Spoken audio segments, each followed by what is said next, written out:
ভাইয়া। কি হয়েছে তোর বোন? তোর ফোন কই? হঠাৎ ল্যান্ডলাইন থেকে ফোন করলি যে? আর তোর কণ্ঠ এমন শোনাচ্ছে কেন? ভাইয়া। বোনের এমন কান্না শুনে কিছুটা অপ্রস্তুত হলো ছেলেটা। ছোট বোনটা আজ হঠাৎ এমন কান্না করছে কেন স্মরণে এলো তার।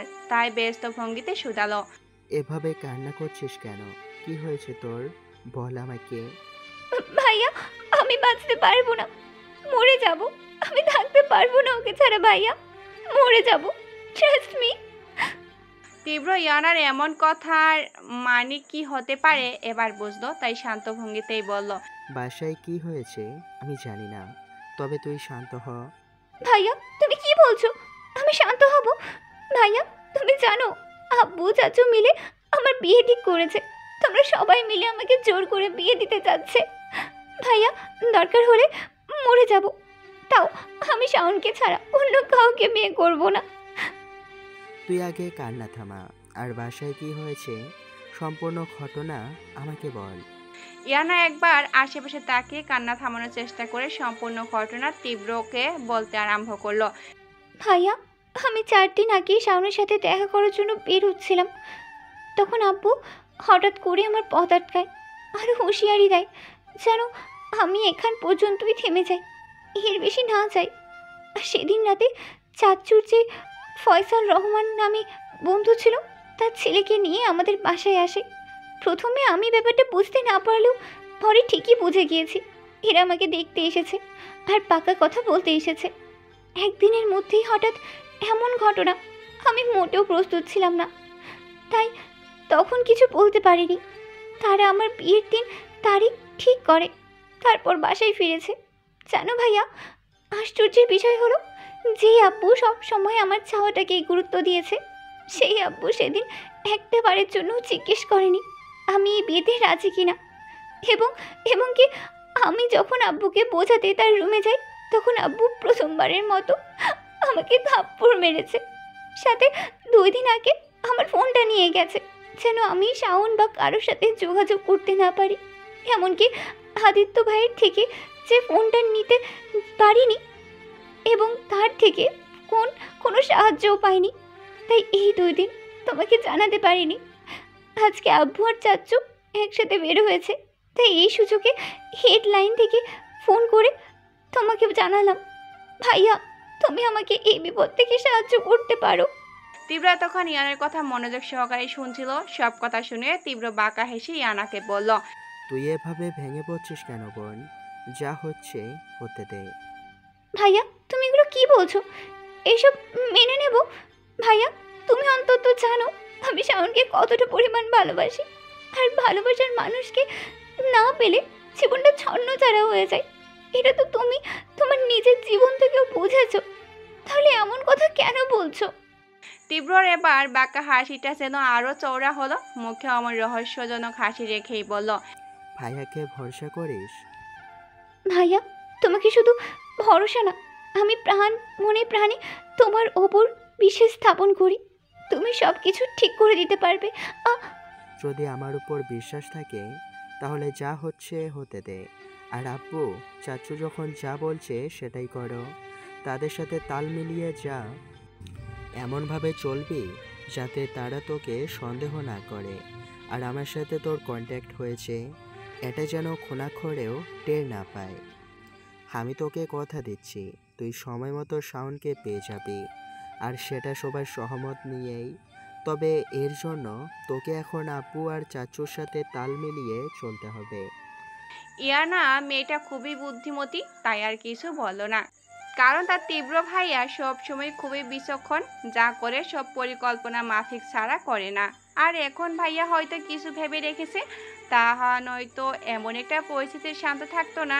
তাই ভাইয়ার পরামর্শ অনুযায়ী বলল, আমি জানি আমার ভাইরা কখনো না ভেবে চিনতে কিচ্ছু করতে বলবে না, তাই নিশ্চিন্তে থাকো, কাউকে কিচ্ছু বুঝতে দেব না। আমি তোর থেকে এমনটাই আশা করেছিলাম। ধৈর্য ধর, ভালো কিছু পাবি। আর বেশি চিন্তা না করে নিজের খেয়াল রাখিস।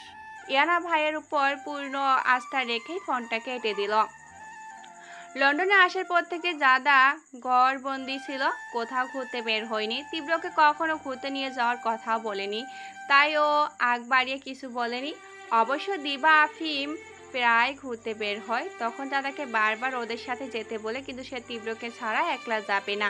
আজ তীব্র অনেকটাই খুশি, তাই তীব্র নিজ থেকে জাদাকে ঘুরতে নিয়ে যাওয়ার কথা বলে। আজকে বাইরে ঘুরতে যাবে? তীব্র কিছুক্ষণ আগে ইয়ানার সাথে কথা বলে কেমন রেস্প্রে হয়েছিল, এখন হঠাৎ হাসি মুখে ঘুরতে নিয়ে যাওয়ার কথা বলছে। বিষয়টা দাদা হজম করতে পারলো না, ভুরুকুচকে প্রশ্ন করে বসলো।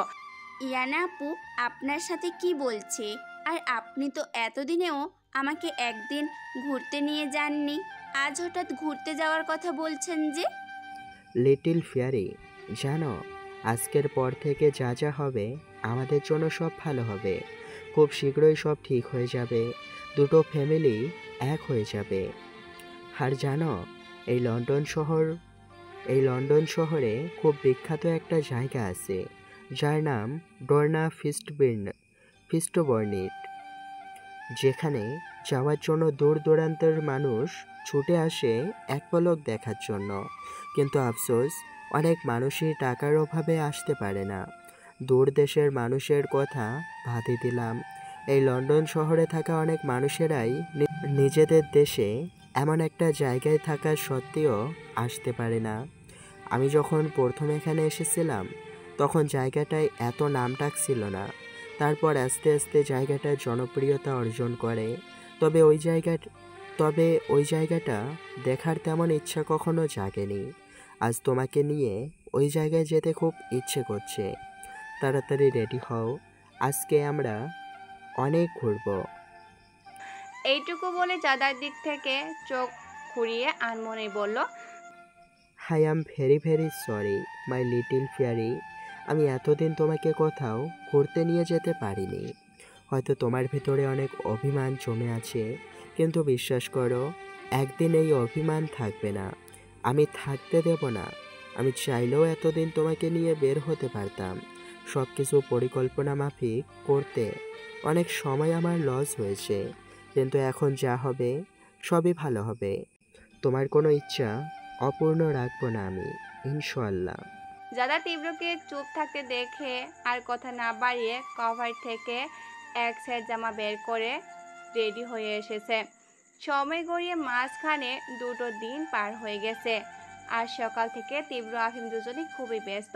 এইদিকে দিবার লাগেজ গোছাতেই ব্যস্ত, এর ভিতরে আফিম তীব্রর সাথে কি একটা বলে বাইরে চলে গেছে, আর তীব্র এসে দিবার মতো লাগেজ গোছাচ্ছে। তীব্রকেও লাগেজ গোছাতে দেখে জাদা এবার একটু রাগী মুড নিয়েই বলল, সমস্যাটা কি আপনাদের? তখন থেকে জিজ্ঞেস করে যাচ্ছি, কেউ কোনো উত্তরই দিচ্ছেন না, আর দুজনে মিলে এরকম লাগেজ গোছাচ্ছেন কেন শুনি? আমরা কি কোথাও ট্যুরে গিয়ে রাত যাপন করব?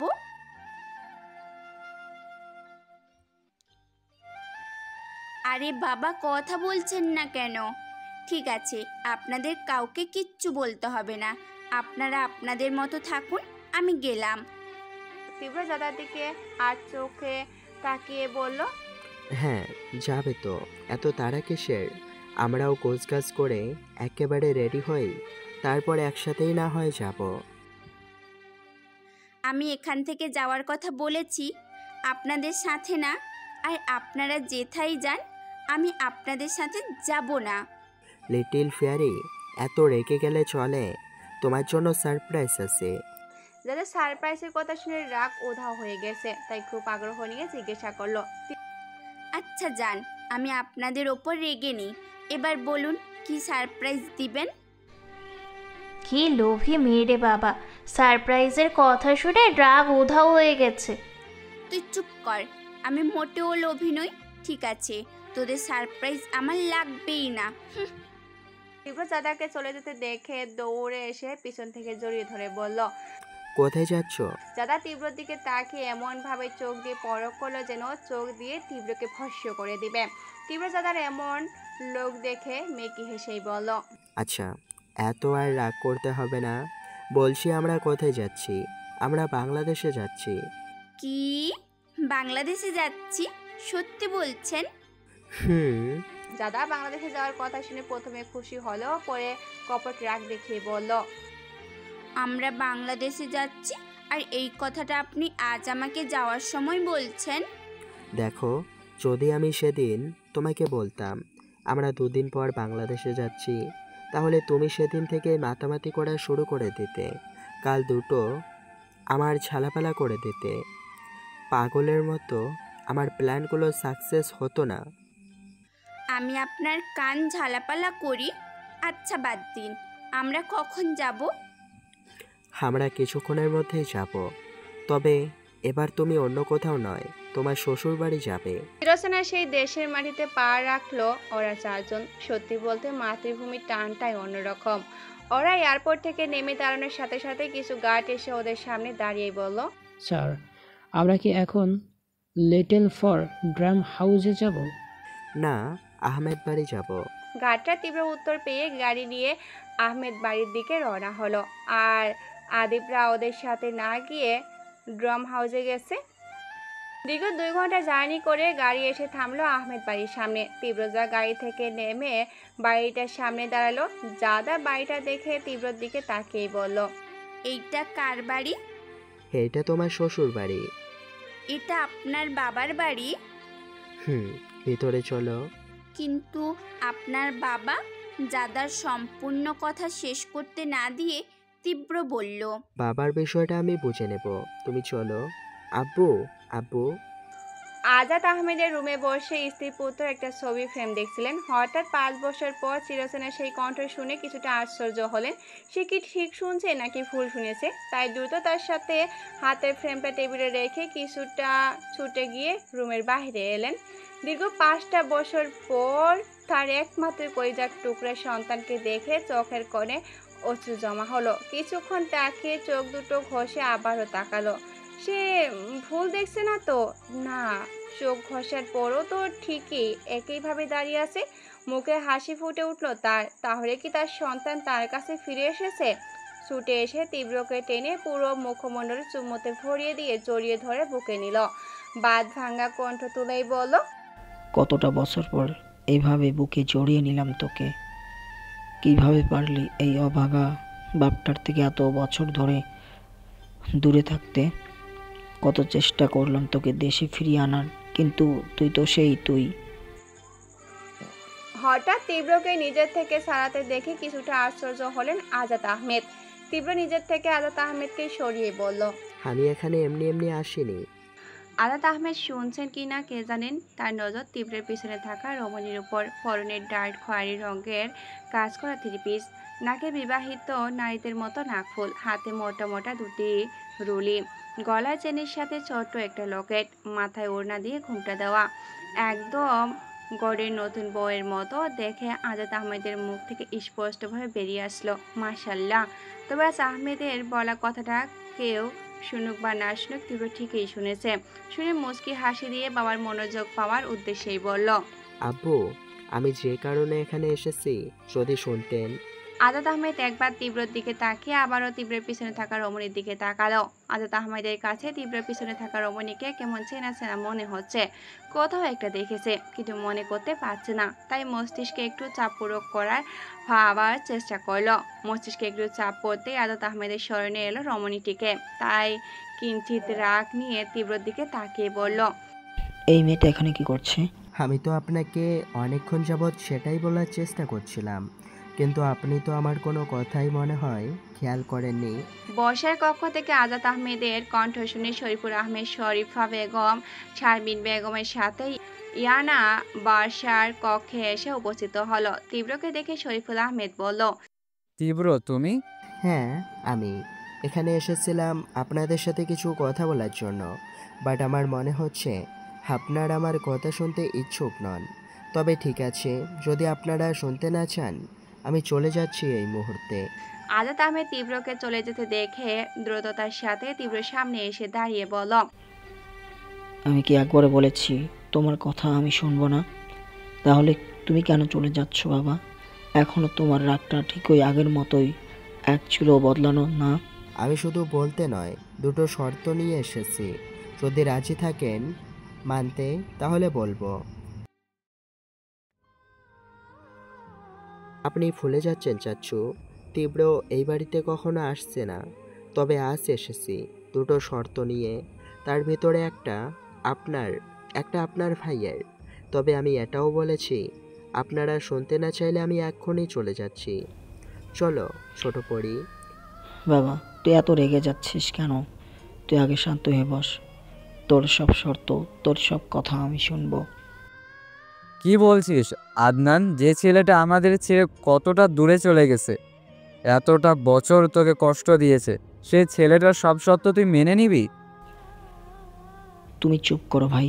কতগুলো বছর পর আমার ছেলেটাকে আমার বুকে ফিরে এসেছে, আর আমি সামান্য দুটো শর্ত রাখতে পারবো না? তুই কি বলতে চাচ্ছিস এই ছেলেটা যা বলবে তুই মেনে নিবি? ভাই, অনেকক্ষণ যাবৎ তোমার ব্যবহার লক্ষ্য করেছি। তুমি তখন থেকে এই ছেলেটার বলে সমর্থন করছো। ও আমার ছেলে, একমাত্র ছেলে, আরিয়ান আহমেদ তীব্র। এটা ভুলেছিও না। তীব্র বাবার এমন রাগী কণ্ঠ শুনে মনে মনে বাঁকা হাসল, তবে তা প্রকাশ করলো না। মুখে গম্ভীর ভাব দেখেই বলল, আমি এখানে আপনাদের ঝগড়া বা কথা কাটাকাটি দেখতে আসিনি। অনুগ্রহ করে যদি আপনারা আমার কথাটা শুনতেন। আজাদ আহমেদ ভাইয়ের দিকে তাকিয়ে চোখ সরিয়ে শান্ত মেয়ালি কণ্ঠাই বলল, বাবা, আমি তোর দুটি শর্ত নয়, 1000 শর্ত রাজি। তবে এতে আমার একটা শর্ত আছে। তুই আর আমাকে ছেড়ে যেতে পারবি না। সেটা পরের বিষয়। আমি যে কারণে আসছি এখন সেটা বলি। আর আমার কথার ভেতরে কেউ কোনো কথা বলবেন না। আমার প্রথম শর্ত এই যে, আপনি আর চাচ্চু মিলে ইয়ানার বিয়ে ঠিক করেছেন, এই বিয়ে ভাঙতে হবে। এবং ইয়ানার বিয়ে যেদিন আপনারা ঠিক করেছিলেন, সেদিন ইয়ানাকে সুলতান খানের একমাত্র ছেলে শাওন খানের সাথে বিয়ে দিতে হবে। দ্বিতীয় শর্ত, আমার সাথে এই মুহূর্তে যে মেয়েটাকে আপনারা দেখেছেন, ও আমার বিয়ে করা বউ, আর আপনারা ওকে আহমেদ বাড়ির পুত্রবধূ হিসাবে বরণ করে ঘরে তুলবেন। ইয়ানা তীব্রকে এই বাড়িতে দেখে চরমের চরম সীমায় পৌঁছেছে। তার উপর আব্বু চাচ্চুর সাথে এমন শর্ত রাখার কারণে ইয়ানা তো পুরো স্তব্ধ বনে গেছে। তাই বড়দের মাঝে কোনো কথা না বলে লাস্ট পর্যন্ত কি হয় দেখার জন্য চুপ করে রইল। তোমার মাথা ঠিক আছে তীব্র? কি সব আবল তাবল বলছো? আমরা তোমার কোনো শর্তে রাজি নই। তুমি এই মুহূর্তে বাড়ি থেকে চলে যাও, আর কখনো এই বাড়িতে আসবে না। ঠিক আছে, মানতে হবে না, আমি চলে যাচ্ছি। তবে আজ যদি আমি ফিরে যাই, তো আর কোনো দিন এই আহমেদ বাড়ির চৌকাঠ বেরোবো না। চলো ছোট্ট পরি। তুমি কোথাও যাবে না তীব্র। এই বাড়িটা তোমার বাবার, তাই তুমি এই বাড়িতেই থাকবে। আর এই বাড়িটা শরীফুলের একার নয়। ওর যদি এই বাড়িটা 40% হয়, তো আমার 60%। এবং কি এই বাড়িতে আমার অধিকার বেশি, তাই এই বাড়িতে আমি যা বলবো তাই হবে। আদনান, তুই আমাকে এই কথা বলতে পারলি?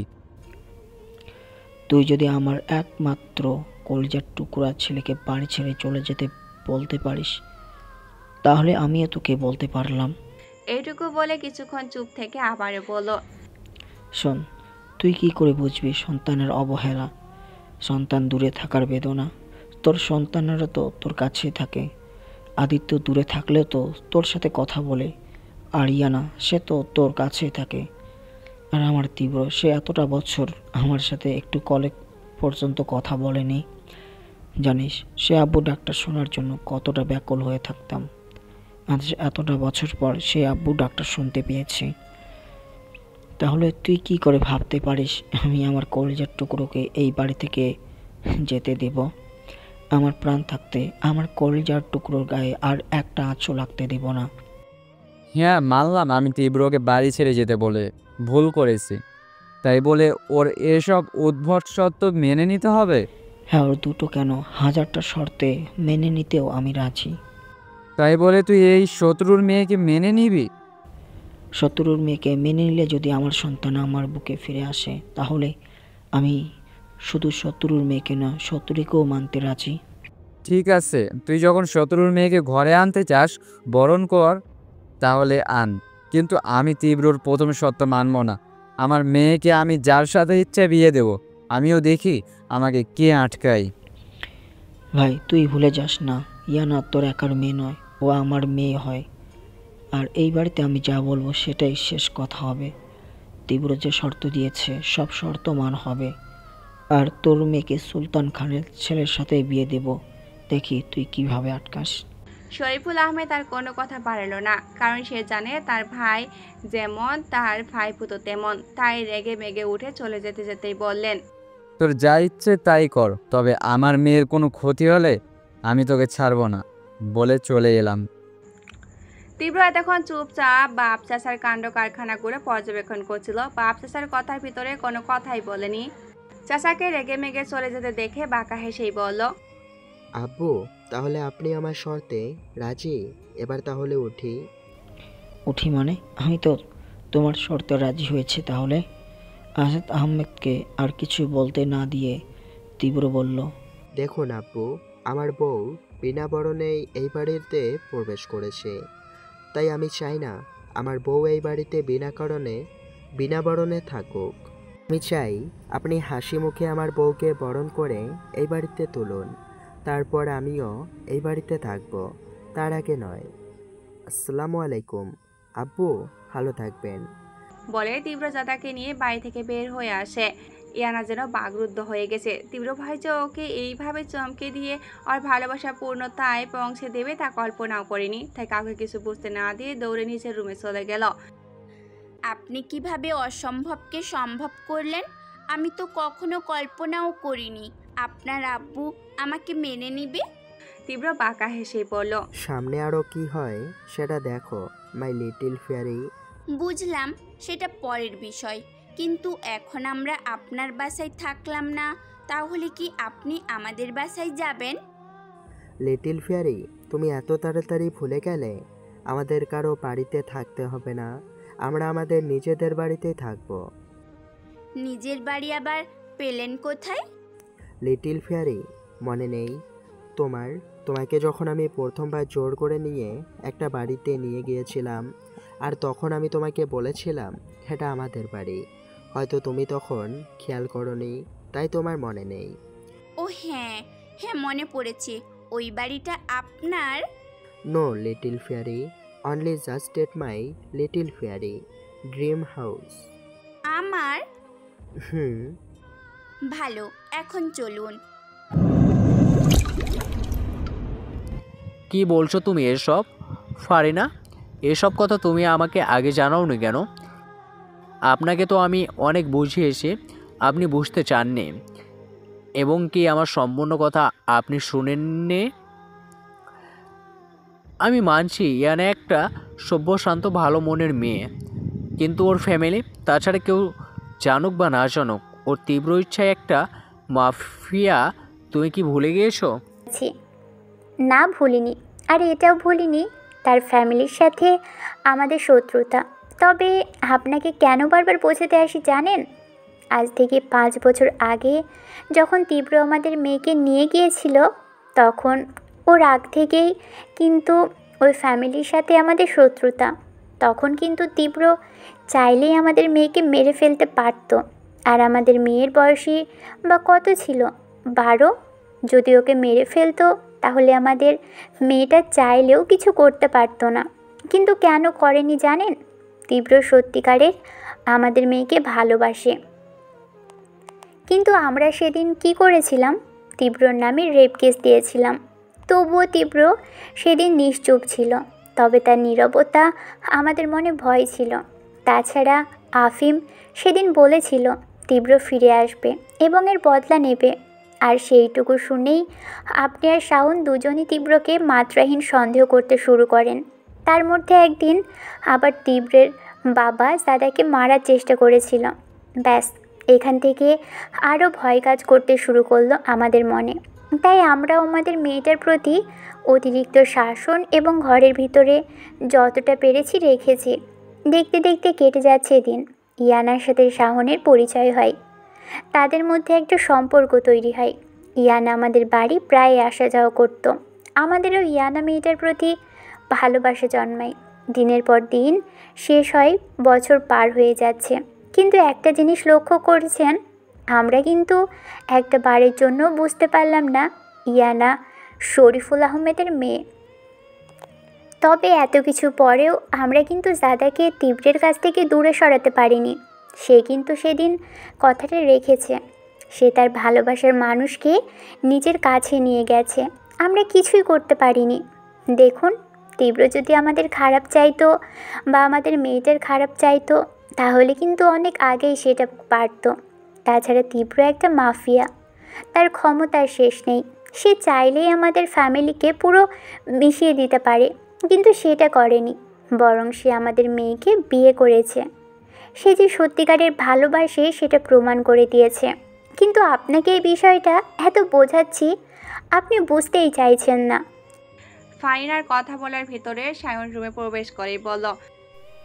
হ্যাঁ বাবা, আমিও মায়ের সাথে একমত। সুলতানা খান সায়নকে রুমে দেখে কিছুটা অপ্রস্তুত হয়ে বলল। তুমি কখন এলে? আমি অনেকক্ষণ আগে এসেছিলাম।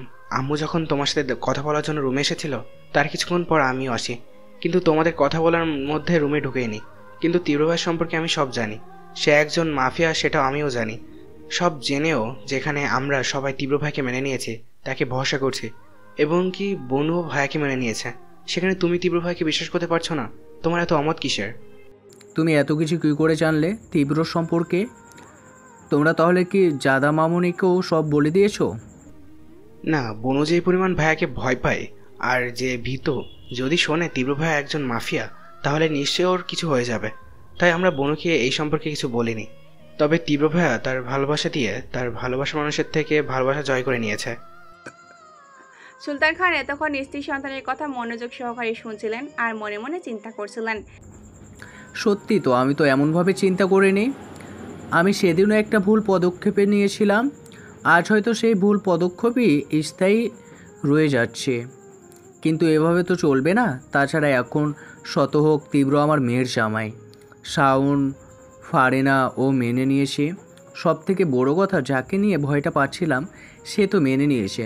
তাহলে আমার আর ক্রোধ নিয়ে চললে লাভ কি? এইসব মনে মনে চিন্তা করেই বলো। হ্যাঁ, আমি তোমাদের কথা বুঝতে পেরেছি।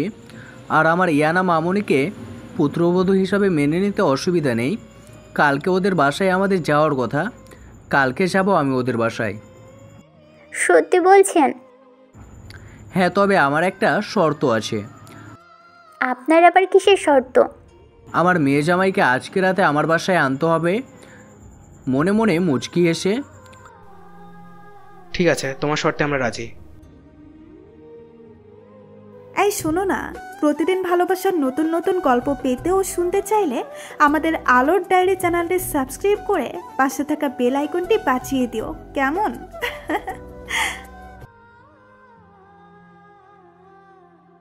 আজব এই পৃথিবীতে কত রকমের রহস্যজনক মানুষ আছে। কেউ নিজের স্বার্থ নিয়ে চলে, তো কেউ অন্যের পিছনে লাগে, কেউ আবার টাকার পিছনে। তবে পৃথিবীতে সবচেয়ে ভয়ঙ্কর লোভটা হচ্ছে টাকার, যার জন্য মানুষ হিতাহিত জ্ঞানশূন্য হয়ে যায়। তাই সে প্রতিনিয়ত কি করে যাচ্ছে তার ধারণার বাইরে।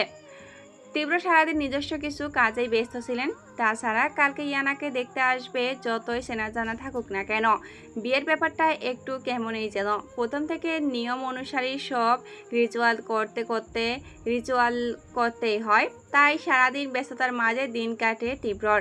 একমাত্র বোন কোনো কিছুই কমতি রাখবে না। দেখতে আসা থেকে শুরু করে বিয়ের আগের দিন পর্যন্ত সব দায়িত্ব নিজেই নিয়েছে। তীব্র সব কাজ ঠিক মতো করে যেই চলে আসতে যাবে, তখন ফয়সাল রহমানকে রাগী মুড নিয়ে বাড়ির ভেতরে ঢুকতে দেখে তীব্র কিছু একটা ভেবে ছোটবেলায় নিজের বরাদ্দ করা সেই রুমটাতে চলে যায়। আজাদ, এই আজাদ, কই তুই? নিজের সুপ্রিয় বন্ধুর গলা পেয়ে আজাদ আহমেদ রুম থেকে ছুটে আসলেন বাসার কক্ষে। কি হচ্ছে বন্ধু, ভেবে চিৎকার করছিস কেন? কেন চিৎকার করছি তুই বুঝতে পারছিস না? দেখ বন্ধু, আমি মানছি তোর সাথে কাজটা আমরা ঠিক করিনি, কিন্তু এটা ছাড়া আর আমার কোনো উপায় ছিল না আমার সন্তানকে আমার বুকে ফিরিয়ে আনার। তাই এই সিদ্ধান্ত নিতে বাধ্য হলাম। তোর কি খেলা মনে হয় এগুলো? বিয়ের দিন তারিখ ঠিক হলো, আর কিছুদিন বাদে বিয়ে।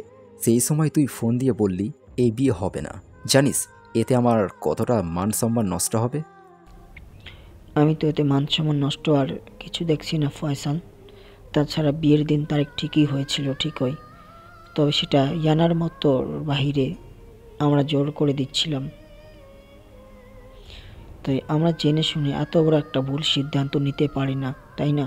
বাহ বাহ বাহ বাহ, এখন ফুল ঠিক দেখতে এসেছিস, আর এতদিন সেটা তোর মাথায় ছিল না। আলাদ আহমেদ কিছু বলতে যাবে তার আগে পিছন থেকে তীব্র এসে বলল, আহা আঙ্কেল, আপনি এত রেগে যাচ্ছেন কেন? দেখে মনে হচ্ছে আপনার কোনো মিশন প্ল্যান নষ্ট হয়ে গেছে। হো সরি আঙ্কেল, আমি মিশন বলতে বোঝাতে চাইছি ইয়ানাকে পুত্রবধূ করার ইচ্ছেডাল পূরণ করতে পারলেন না।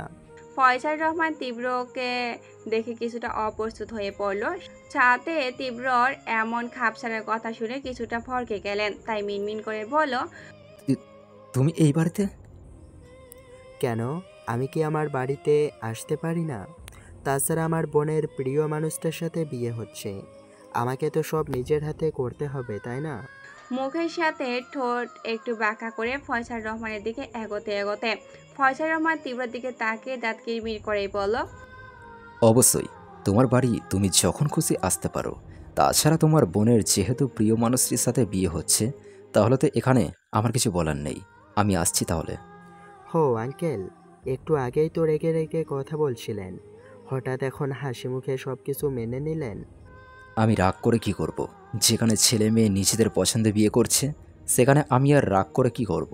তোমরা বরং ধুমধাম বিয়ের আয়োজন করো। সে তো অবশ্যই। তাহলে আর আমি এর মধ্যে থেকে কি করব? আরে তুই এর মধ্যে কি থেকে কি করবি মানে? তুই বিয়ের শুরু থেকে শেষ পর্যন্ত থাকবি। ফয়সাল রহমান আর কিছু বললেন না, মুখে অনিচ্ছাকৃত হাসিটা রেখেই বলল, অবশ্যই, তাহলে এখন আমি আসি বলে যাই চলে যাবে। তখন তীব্র বলল, হো আঙ্কেল, এত তাড়াতাড়ি কিসের? আপনাকে তো আর একটা কথা বলাই হয়নি, আমি সুলতান খানের একমাত্র মেয়েকে বিয়ে করেছি। শুনেছি, তোমার বাবা বলেছে। ও, তাহলে তো ভালোই হলো, একদিনে দুজনের বিয়ে খাবেন। মানে?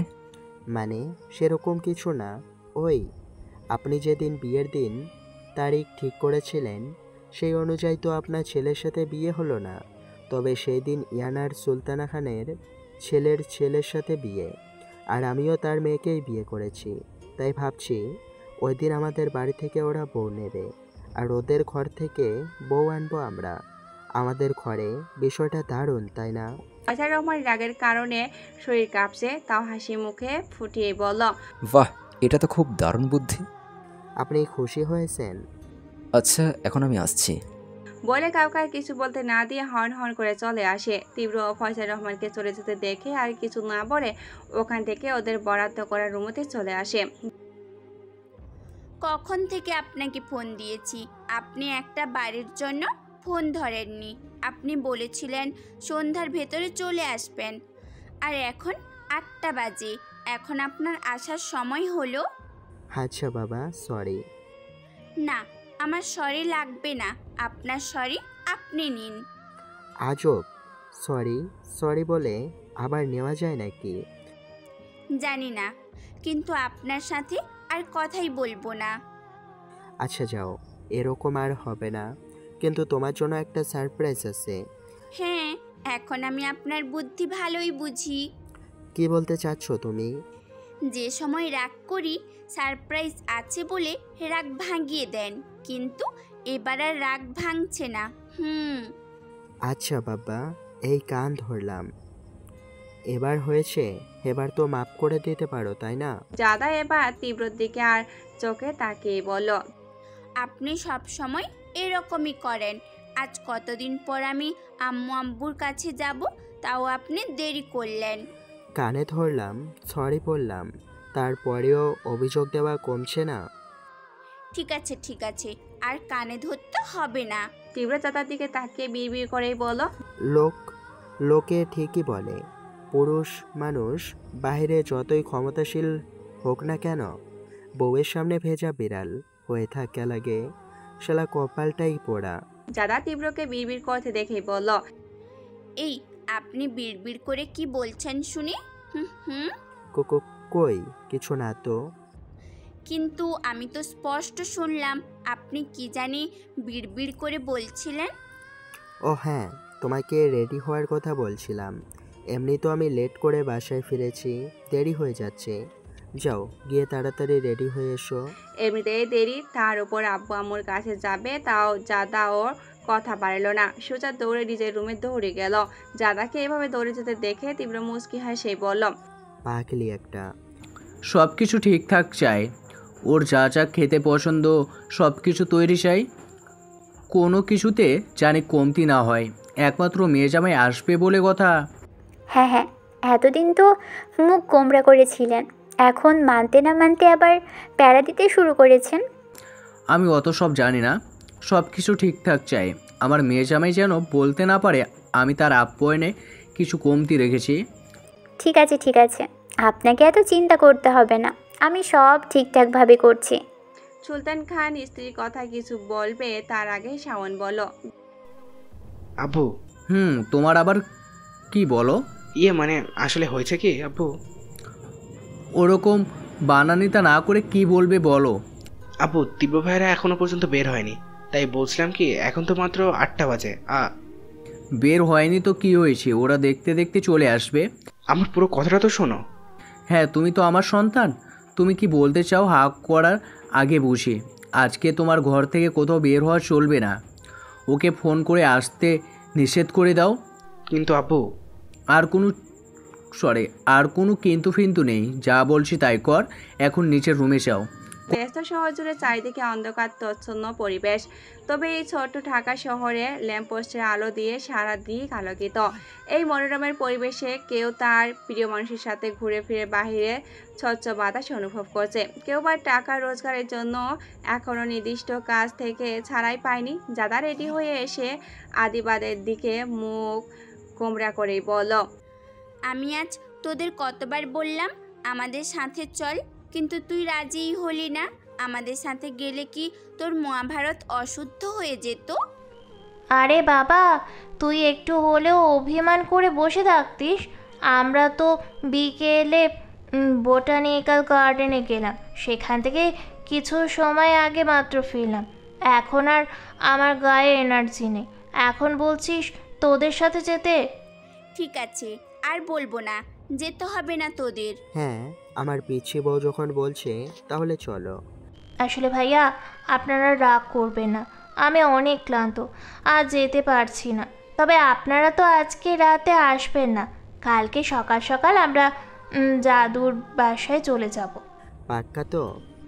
পা দীপাকে আর কিছু বলতে না দিয়ে আফিম তীব্রের দিকে তাকিয়ে খোঁচা দিয়ে বলল, হ্যাঁ তীব্র, এই মেয়েটার জন্য আমি তো পুরো ফকির সাথে অনেক ক্লান্ত হয়ে গেছি সারা বিকাল ঘুরতে ঘুরতে।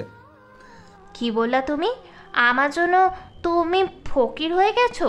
আসলে আমি এটা বলতে চাইনি। তাহলে তুমি কি বলতে চেয়েছো? তীব্র এদের গরম হতে দেখে নরম হওয়ার জন্যই বলল, কুল, এখন তোরা ঝগড়া করিস না। এখন আমরা তোদের ঝগড়া দেখবো নাকি শ্বশুরবাড়ি যাব? হ্যাঁ ব্রো, তোরা এখন বের হ, অনেক লেট হয়ে গেছে এমনিতেই। তীব্র যা আদিবাদের থেকে বিদায় নিয়ে বাসার উদ্দেশ্যে গাড়ির সামনে এসে বসে। গাড়ির সামনে এসে চাঁদাকে বলল, আমাদের বাড়ি তো এখান থেকে বেশি দূরে নয়, 30 থেকে 40 মিনিটের লাগে। চলুন না আমরা আজকে হেঁটে যাই। মাথা ঠিক আছে তোমার? গাড়িতে গেলেই 30-40 মিনিট লাগে, আর সেখানে হেঁটে গেলে 1-1.5-2 ঘন্টা লেগে যাবে। যাদা মন খারাপ করে বলল, ওরা ঠিক আছে, তাহলে গাড়িতেই চলুন। দুজন গাড়িতে বসার ঠিক আগ মুহূর্তে মেয়েলি কণ্ঠে কিছু বাক্য শুনে ওখানে বাকরুদ্ধ হয়ে দাঁড়ায়। এমন বাক্য কে বলছে দেখার জন্য দুজনে পিছনে ঘুরে তাকিয়ে দেখে ঘরের সব জিনিসপত্র ভাঙতে ভাঙতেই বলল, তীরে এসে তোরই আমি ডুবতে দিব না, আমি ওকে ছাড়বো না। ও আমার একে একে সব প্ল্যান নষ্ট করে দিয়েছে, ওর ওই বাপ কাকেও আমি ছাড়বো না। বাবা তুমি শান্ত হও, যা করতে হবে আমাদের বুঝে শুনে করতে হবে, এত উত্তেজিত হলে চলবে না। আর কতদিন আমি অপেক্ষা করব? একবার তো সব হাতের মুঠোয় নিয়ে নিচ্ছিলাম, কিন্তু ওই হতচ্ছাড়িটার সব হাতছাড়া হয়ে গেল। একটুর জন্য সব কিছু তো শেষ হয়ে যেত। সেইবার খুব জোর বেঁচে গিয়েছিলাম, কিন্তু এখন আমার সব চাই, মানে চাই। বাবা আমি আছি তো, তুমি চিন্তা করো না, ওই তীব্রকে আমি দেখে নেব। হ্যাঁ, তুই তো শুধু সেটাই বলতে পারিস। কিছুদিন আগে বিদেশের ড্রাগস পাচার করার সময় ওই মাফিয়ার তীব্র আমার সব কিছু লণ্ডভণ্ড করে দিয়েছে। ওই মাফিয়া এতগুলো বছর এই দেশে ছিল না, তাও আমরা কিছুই করতে পারলাম না। এবারও দেশে ফিরেছে। আমার তো ওকে একদম বিশ্বাস হচ্ছে না, কখন কি করে বসে। বাবা, তোমার ছেলের উপর তোমার ভরসা নাই থাকতে পারে, কিন্তু আমার উপর আমার ভরসা আছে। এবার তুমি এইসব আমার উপরে ছেড়ে দাও। দেখো কিভাবে আমি ওই মাফিয়া তীব্রকে জব্দ করি। কিন্তু মাইসান, ওই মাফিয়া যদি তোমার কিছু করে দেয়? বাবা, তোমাকে বললাম না তোমাকে চিন্তা করতে হবে না, দেখো কিভাবে কি করি। বিবি, তুমি কতটা স্বার্থপর। তুমি একটা বারও আমাকে বললে না তুমি বাংলাদেশে এসেছো। জানো, তুমি যখন প্রথম আমাকে না বলে বাংলাদেশে এসেছিলে, তখন আমি তোমাকে কত জায়গায় খুঁজেছি, কতটা মিস করেছি তোমাকে বেবি। যখন আমি তোমাকে খুঁজতে খুঁজতে হয়রান হয়ে গিয়েছিলাম, তখন নিজেকে পাগল পাগল লাগছিল। আব্বু ফোন দিলে ফোন ধরতাম না, তাই আব্বু পুরা পাগল হয়ে গিয়েছিল আমার জন্য। তাই আমাকে লন্ডন থেকে বাংলাদেশে নিয়ে এসছে। আর কি খুশির খবর জানো, বাংলাদেশে এসে আমি জানতে পারি তুমি বাংলাদেশে এসেছো, আর এখানে তোমার নাকি বাড়ি আছে। তাই আমি আব্বুর থেকে বাড়ির অ্যাড্রেস নিয়ে সোজা তোমার কাছে চলে এসেছি। ফিরোজা এমন কথা শুনে পিছনে তাকে দেখে একটা মেয়ের ওয়েস্টার্ন ড্রেস পরে দাঁড়িয়ে আছে। তবে জাদা মেয়েটাকে চিনতে না পারলে তীব্রের চিনতে মোটেও ব্যাগ পেতে হলো না। তাই কিছুটা বিরক্তিকর মুখ করেই বলল, ইপ্তি, তুই এখানে? জাদা আবার ফটো কুচকে মেয়েটার দিকে তাকালো। পরনের বেবি পিঙ্ক কালারের নাভির উপর পর্যন্ত ছোট টপ, সাথে হাঁটুর উপর পর্যন্ত কালো কালারের ছোট স্কার্ট। জাদা মেয়েটার এরূপ পোশাক দেখে অতঃপর তীব্রকে বলল, আপনি মেয়েটাকে চেনেন? তীব্র জাদাকে কিছু বলতে যাবে, তার আগে ইপ্তি দৌড়ে এসে তীব্রকে জড়িয়ে ধরেই বলল, বেবি, আমি তোমাকে কেন বলে আসিনি তোমার সাথে এই সুন্দর পিচ্চি মেয়েটাকে। হঠাৎ এমন ঘটনার জন্য তীব্র মোটেও প্রস্তুত ছিল না। নিজের সাথে কি হচ্ছে বুঝতে পেরে ইপ্তিকে নিজ থেকে সরাতে ধাক্কা দিয়ে বলল, দেখ ইপ্তি, নিজের সীমানার মধ্যে থাক। সো এটুকু বলতেই তীব্রকে থামিয়ে ইপ্তি বলল, তুমি এটা করতে পারলে তীব্র? একে তো আমাকে না বলে এখানে চলে এসেছো, এখন আমি তোমাকে খুঁজে নিয়ে একটু কাছে এসেছি, তাও দূরে সরিয়ে দিচ্ছ। তীব্র ইপ্তির কথা শুনে এবার জাদার দিকে তো একবার ইপ্তির দিকে তাকিয়ে কি বলল, দেখ ইপ্তি, আমরা এখন একখানে যাচ্ছি, তাই তোর সাথে এই মুহূর্তে কথা বাড়াতে চাচ্ছি না। বললেই হলো, আমি এত কষ্ট করে তোমাকে খুঁজে তোমার কাছে এসেছি, আর এখন তোমাকে আমি এমনি এমনি যেতে দেবো? বাই দাবে তোমার সাথে এই মেয়েটাকে? ও তোর ভাবি। মানে? তীব্র কিছু বলবে তার আগে জাদা এসে বলল, কচি খুকি এসেছি আমার, মানে বুঝতে পারছে না? হোয়াট দ্য হেল খুকি? শুনুন, আমি বলছি মানে আপনি যাকে বেবি বেবি করে ডাকছেন সে হলো আমার হাজব্যান্ড, অ্যান্ড আমি তার ওয়াইফ। তীব্র, এই মেয়েটা কি বলছে এসব? তুমি বলো, এসব মিথ্যা, এসব কিছু মিথ্যা, এসব কিছু সত্যি নয়। ও যা বলছি সবই সত্যি। ও আমার বিয়ে করা বউ। এবার তো আসতে পারিস। বললেই হলো, আমি এসব মানি না। তুমি আমার উপর অভিমান করেছো, তাই না? তাই তুমি এখন আমাকে মিথ্যে বলছো নিশ্চয়ই। আমি কোনো মিথ্যে বলছি না। আমি এসব বিশ্বাস করছি না।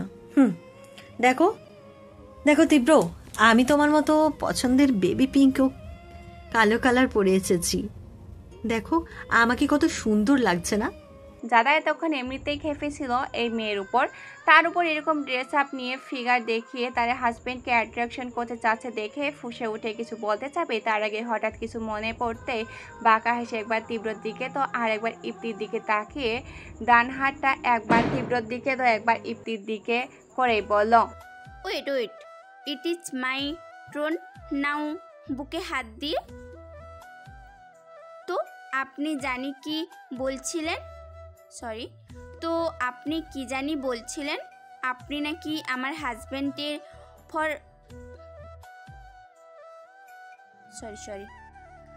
তো আপনি জানি কি বলছিলেন? আপনি নাকি আমার হাজব্যান্ডের ফেভারিট কালার পরে এসেছেন, আর আপনাকে হট লাগছে কিনা দেখতে বলেছিলেন, তাই তো? আমি বলছি আপনাকে কেমন লাগছে? আপনি ঠিকই বলেছেন, আপনাকে একদম হট লাগছে। তবে এটা কাদের জন্য জানেন? দাঁড়ান, আমি আপনাকে পুরো ভাঙিয়েই বলছি। এই যে রাস্তায় কত টাইট পারসন অসভ্য লোক আছে না, যারা মেয়েদের ডিস্টার্ব করে, মেয়েদের শ্লীলতাহানি করে, আপনি তাদের জন্য একদম হট। তারা যেমন থার্ড পারসন, আপনি তাদের জন্য একদম পারফেক্ট থার্ড পারসন। আপনাকে তাদের সাথে একদম ভালো মানাবে। তাই এখানে অসভ্যতামি না করে আপনি বরং এসে প্রকৃতির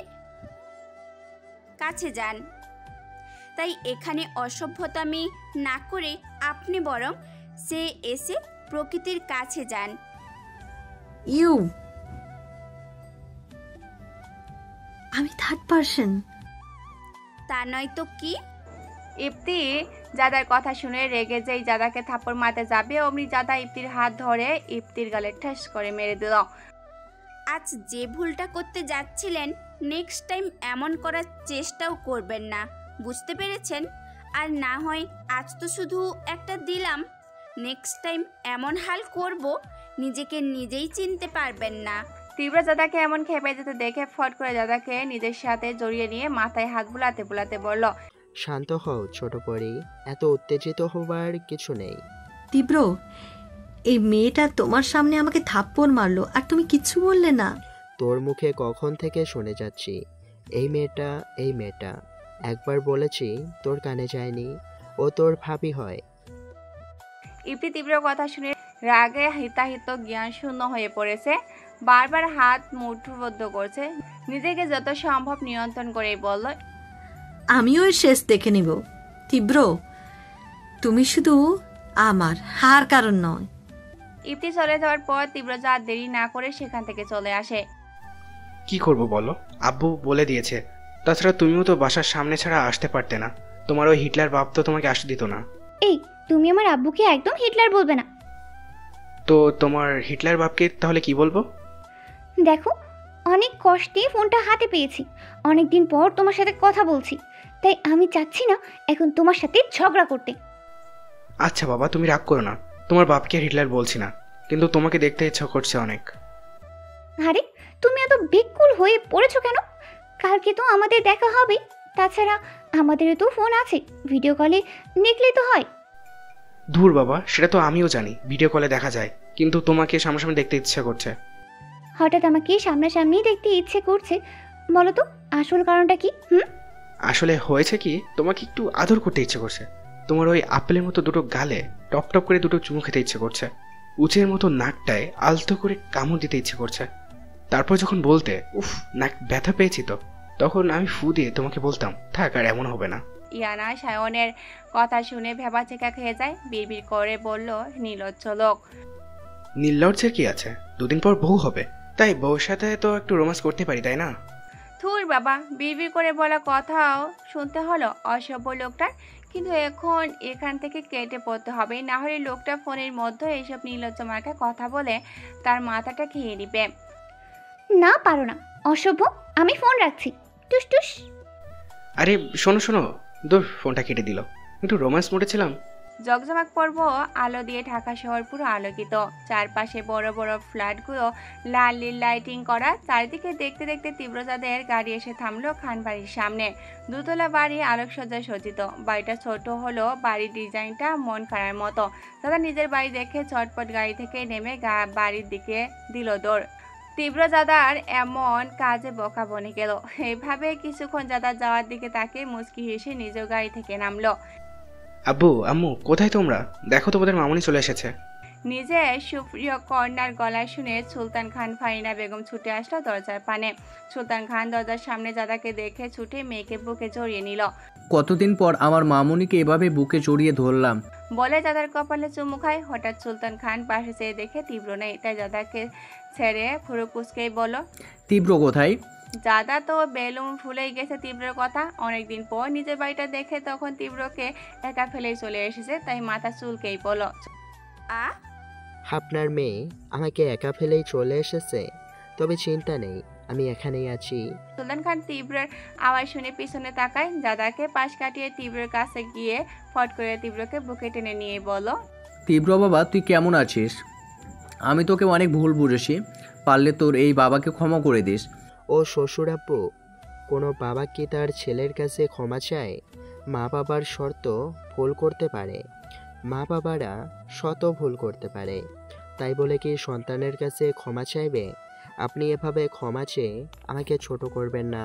তীব্রের মতো মানুষের মুখে এমন কথা শুনে সুলতান খান কিছুটা অপ্রস্তুত হয়ে পড়ে। যে ছেলে কাউকে পরোয়া করে না, নিজের মতো করে চলে, বউকে খুশি করার জন্য এখানে এসে হয়তো গম্ভীর মুখ নিয়ে থাকতো, কিন্তু না, সে তো আজ এমন কিছু করেনি, বরং এত সুন্দরভাবে কথা বলেছে। সুলতান খান মনে মনে নিজেকে অনেকটাই বকা দিল। সত্যি কি কথাটা ভুল ধারণা নিয়েছিল? না হয় এত কিছুর পরেও এই ছেলে এত সুন্দর করে কথা বলতে পারে না। তোমরা কি শুধু কথাই বলে যাবে, নাকি আমার মেয়ে জামাইটার সাথে আমাকে একটু কথা বলতে দেবে? হ্যাঁ, সব কথা পরে হবে। কতদূর থেকে এসেছে আগে ওদের খেতে দাও, তারপর সব কথা। এত ব্যস্ত হওয়ার কিছু নেই আব্বু, আমরা তো সবাই এলাম। আর আম্মু, আপনি কেমন আছেন? সুলতান খান তীব্রর মুখে সোজা আব্বু ডাক শুনে মায়া ভরা দৃষ্টি নিয়ে তীব্রর দিকে তাকিয়ে মনে মনে আড়ালো। সত্যি তীব্রটা একদমই তার বোনের মতো হয়েছে। আর যদি তার বোনটা বেঁচে থাকতো তাহলে হয়তো কতই না খুশি হতো। বলে একটা দীর্ঘশ্বাস ছাড়লেন। আলহামদুলিল্লাহ। তুমি কেমন আছো বাবা? জি আম্মু, আমিও ভালো আছি। হয়েছে, এখন ওদের আগে খেতে দাও। মামনি, তীব্রকে নিয়ে খেতে এসো। ফাইনার কথা বাড়ায়নি, তীব্র তাদের নিয়ে খেতে দিয়েছে। খাওয়ার সময় টুকটুকি কথা চললো সবার মধ্যে। হঠাৎ তীব্র বলল, আব্বু আম্মু, কালকে তো আপনারা আমাদের বাড়িতে যাবেন, আর আব্বু সব কিছুর দায়িত্ব আমার উপর দিয়েছে, তাই আমি কালকে কোথাও বের হতে পারবো না। তাই বলছিলাম, আমার একটু জরুরি কাজ ছিল, আপনারা যদি পারমিশন দিতেন তাহলে আমি এখন জরুরি কাজটা সেরে তাড়াতাড়ি চলে আসতাম। তীব্রের কথায় ও কার্যকলাপে একে তো প্রথমে এসে ব্যবহার দিয়ে মন কেড়ে নিয়েছে, এখন পারমিশন যাচ্ছে যে তার ইচ্ছা মতো চলে, কাউকে পরোয়া করে না, নিজে যেটা ভাবি সেটাই করে। সেই ছেলে পারমিশন চাচ্ছে দেখে ফারিনা কিছুটা আশ্চর্য হয়। তীব্র ওনাদের চুপ থাকতে দেখে আবারও শুধালো, আব্বু, আপনি যদি পারমিশন না দেন তাহলে ঠিক আছে, কাজটা আমি পরে সেরে নিব। তীব্র তো কোনো কারণ ছাড়াই এমনি এমনি বলে না, তাও আজ অনেকদিন পর এখানে এসে জরুরি কাজের কথা বলছে। নিশ্চয়ই এর পেছনে কোনো কারণ আছে। তাই সুলতান খান হাসি মুখে বলেন, না না বাবা, কাজটা যেহেতু তোমার জরুরি তাহলে তুমি চাও। আব্বু, অনেক অনেক ধন্যবাদ পারমিশনটা দেওয়ার জন্য। যাদাই তখন ভুরু কুচকে তাকিয়ে তীব্র কথা শুনছিল, মনে মনে তো রাগে ফুটছে। বিড়বিড় করে বলল, মহাশয়ের কাজের শেষ নেই, এমনিতেই আজকে সারাদিন বাসায় ছিল না, এখন এসে আবার কাজের কথা বলছে। কাজ দিয়ে মনে হয় পুরো পৃথিবীটাকে কিনে নিবে। ফালতু লোক একটা। দেখছে যে আমি রেগে আছি ওনার ওপর, তখনকার ঘটনার জন্য এসে আমার রাগ ভাঙাবে তা না, উনি কাজের কথা বলেই চলেছেন। ঠিক আছে, উনি ওনার কাজ নিয়েই থাকুক, আবার আসবে আনে না আমার কাছে, তখন আমিও দেখে নিব। মুখ ভেঙচি দিয়ে যারা কিছুক্ষণ এভাবে খাবার নাড়াচাড়া করে ফুস করে উঠে দাঁড়িয়ে গপ গপ করে পা ফেলে নিজের রুমে চলে যায়। তীব্র দাদাকে চলে যেতে দেখে ঠিকই বুঝতে পেরেছে তার ছোট্ট পরি ভীষণ রেগে আছে, কিন্তু এখন এত কিছু ভাবলেই চলবে না। আগে কাজটা শেষ করতে হবে, তারপর বউয়ের কাছে গিয়ে রাগ ভাঙাবে। তার ছোট্ট একটা বউ যা বুঝবে তাই বুঝাবে, রেগে থাকতে পারবে না। আর তাছাড়া আজকে যে কাজে যাচ্ছে সেটা তো শুধু বউয়ের জন্যই, বউ জানলে নিশ্চয়ই খুশি হবে। এইসব ভেবে মনে মনে হাসলো। এই মেয়ের কত বড় সাহস ভাইয়া, আমার গায়ে হাত তোলে। আমি এই মেয়েকে কিছুতেই ছাড়বো না, আমি ওকে মেরে ফেলবো। তুই এমন করছিস কেন বোন? কিরে ভাইয়া, তীব্র নাকি এই মেয়েটাকে বিয়ে করেছে, কিন্তু আমি তীব্রকে ছাড়া বাঁচবো না। যে করেই হোক তীব্রকে আমার চাই, ওকে আমি খুব ভালোবাসি ভাইয়া, খুব ভালোবাসি। শোন, কিছু পেতে হলে কিছু হারাতে হয়, যেমন ঠিক তেমনই তোর ভালোবাসার মানুষকে পেতে হলে তার কাছ থেকে তোর ভালোবাসার মানুষকে কেড়ে নিতে হবে। মানে তুমি কি বলতে চাচ্ছ ভাইয়া? শোন, তুই বোকা না, তাই আমি যা বলেছি বুঝতে পেরেছিস। কিন্তু ভাইয়া, এখন তোর ইচ্ছা। ঠিক আছে, আমি এই মেয়েটাকে একেবারে জানে মেরে ফেলবো। নো নো নো ইপ্তি, এটা তুই ভুলেও করার চেষ্টা করিস না। কেন? কারণ আমি ওই মেয়েকে অনেক ভালোবাসি, কিন্তু ওই মেয়ের ভাই বাবার জন্য কখনো বলতে পারিনি। কিন্তু আমি তাদেরকে ঠিকই সাহায্য করে ওই মেয়েকে নিজের করে নিয়ে আসতাম, কিন্তু বড় বাধা হয়ে দাঁড়িয়েছে আমার নিজের বাবা, যার জন্য আমি আমার ভালোবাসার মানুষটিকে ধরে রাখতে পারলাম না। আর লাস্টে এসে জুটলো ওই তীব্র। আর এখন তো ওই তীব্র আমার ভালোবাসার মানুষকে বিয়ে করে নিয়েছে, কিন্তু আমি ওই মেয়েকে তীব্রর কাছে থাকতে দেব না, ওদের আলাদা করে দিব। ওই মেয়ে শুধু আমার, ও শুধু আমার সাথে থাকবে। কি হলো, কথা বলছো না কেন? হুম, আমি মানা করে দিয়েছি, কারণ ওই মেয়েকে দিয়েই তীব্রকে বাঘে আনবো আমরা। বউ, বউ, রাগ করো না। কি হলো, এদিকে ফিরো না। দেখো, তোমার ফেভারিট চকলেট আইসক্রিম নিয়ে এসেছি। বউ, বিশ্বাস করো, আমি তোমার ইগনোর মেনে নিতে পারছি না। এই দেখো, এইখানটায় চিনচিন ব্যথা করছে। বউ, ব্যথা বেড়ে যাচ্ছে। বউ, আমি মনে হয় আর বাঁচব না। তোমার ইগনোর আমার হার্টের ব্যথা বাড়িয়ে দিচ্ছে। আজ এক্ষুনি হয়তো মরে যাব। বউ, আমাকে পারলে ক্ষমা করে দিও। যাতায়াতে রেগে থাকলেও তীব্র কি মাটিতে পড়ে যেতে দেখে রাগ ওপরে ফেলে দিয়ে তীব্রের কাছে এসে ব্যস্ত কণ্ঠে বলল, কি হয়েছে আপনার? কোথায় ব্যথা করছে দেখি আমি। বেশি ব্যথা করছে? কি হলো দেখান আমাকে। বউ, এই বউ, এই ঠিক এই জায়গাটাই ব্যথা করছে। কোন জায়গায় ব্যথা করছে? আপনি এরকম করে কথা বলছেন কেন?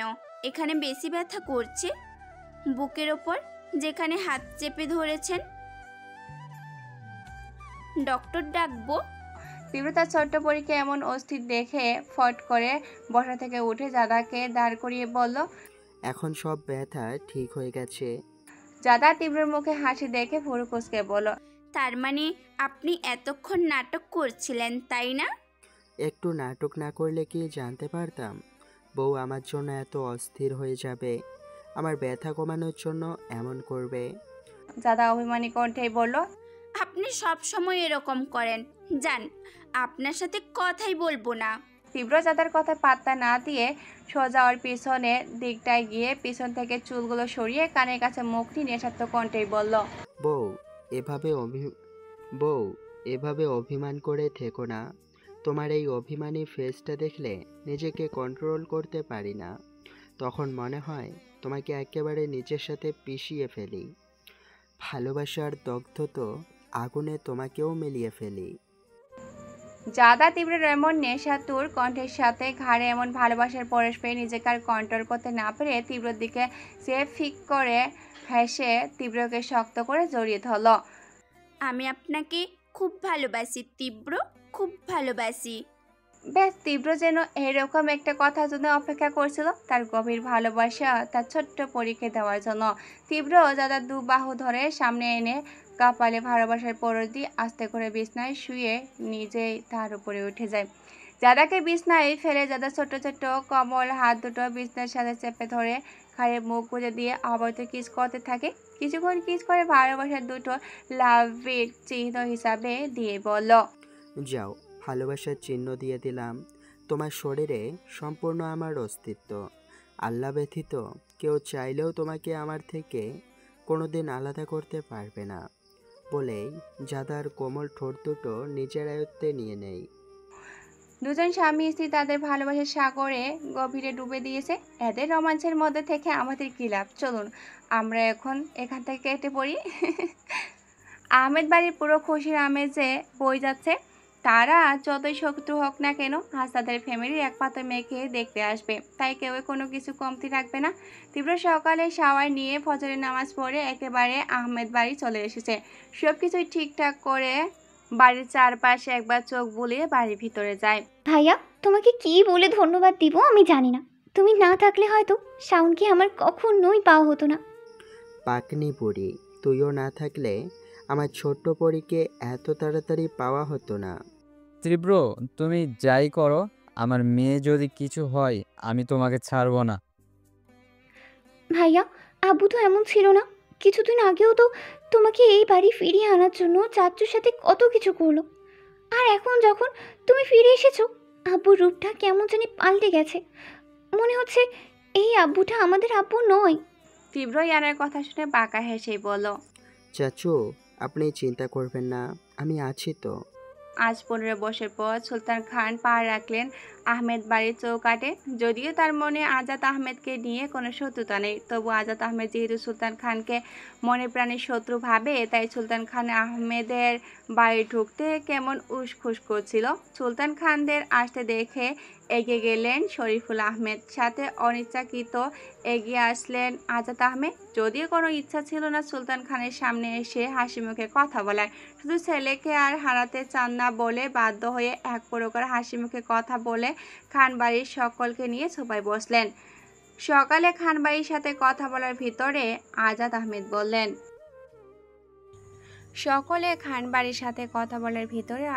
বললেন, সুলতান, তোমার সাথে আমার আলাদা করে কিছু কথা আছে। একবার আর চোখে তীব্রকে দেখে বিদ্রোহ ভেসে। সুলতান খান আজাদ আহমেদের কথা শুনে একবার সবার দিকে তাকিয়ে হাসি মুখে বলল, হ্যাঁ নিশ্চয়ই। উঠে দাঁড়িয়ে আজাদ আহমেদ সুলতান খানকে দাঁড়াতে দেখে জোরপূর্বক মুখে হাসি ফুটিয়ে সুলতান খানের কাছে গিয়ে গলায় হাত দিয়ে সবার দিকে তাকিয়ে বললেন, তাহলে তোমরা কথা বলো, আমরা আমাদের কথা বলে আসি। এত বছর পর দুজনে একসঙ্গে কথা বলতে চেয়েছে দেখে কেউ আর দ্বিমত পোষণ করেনি।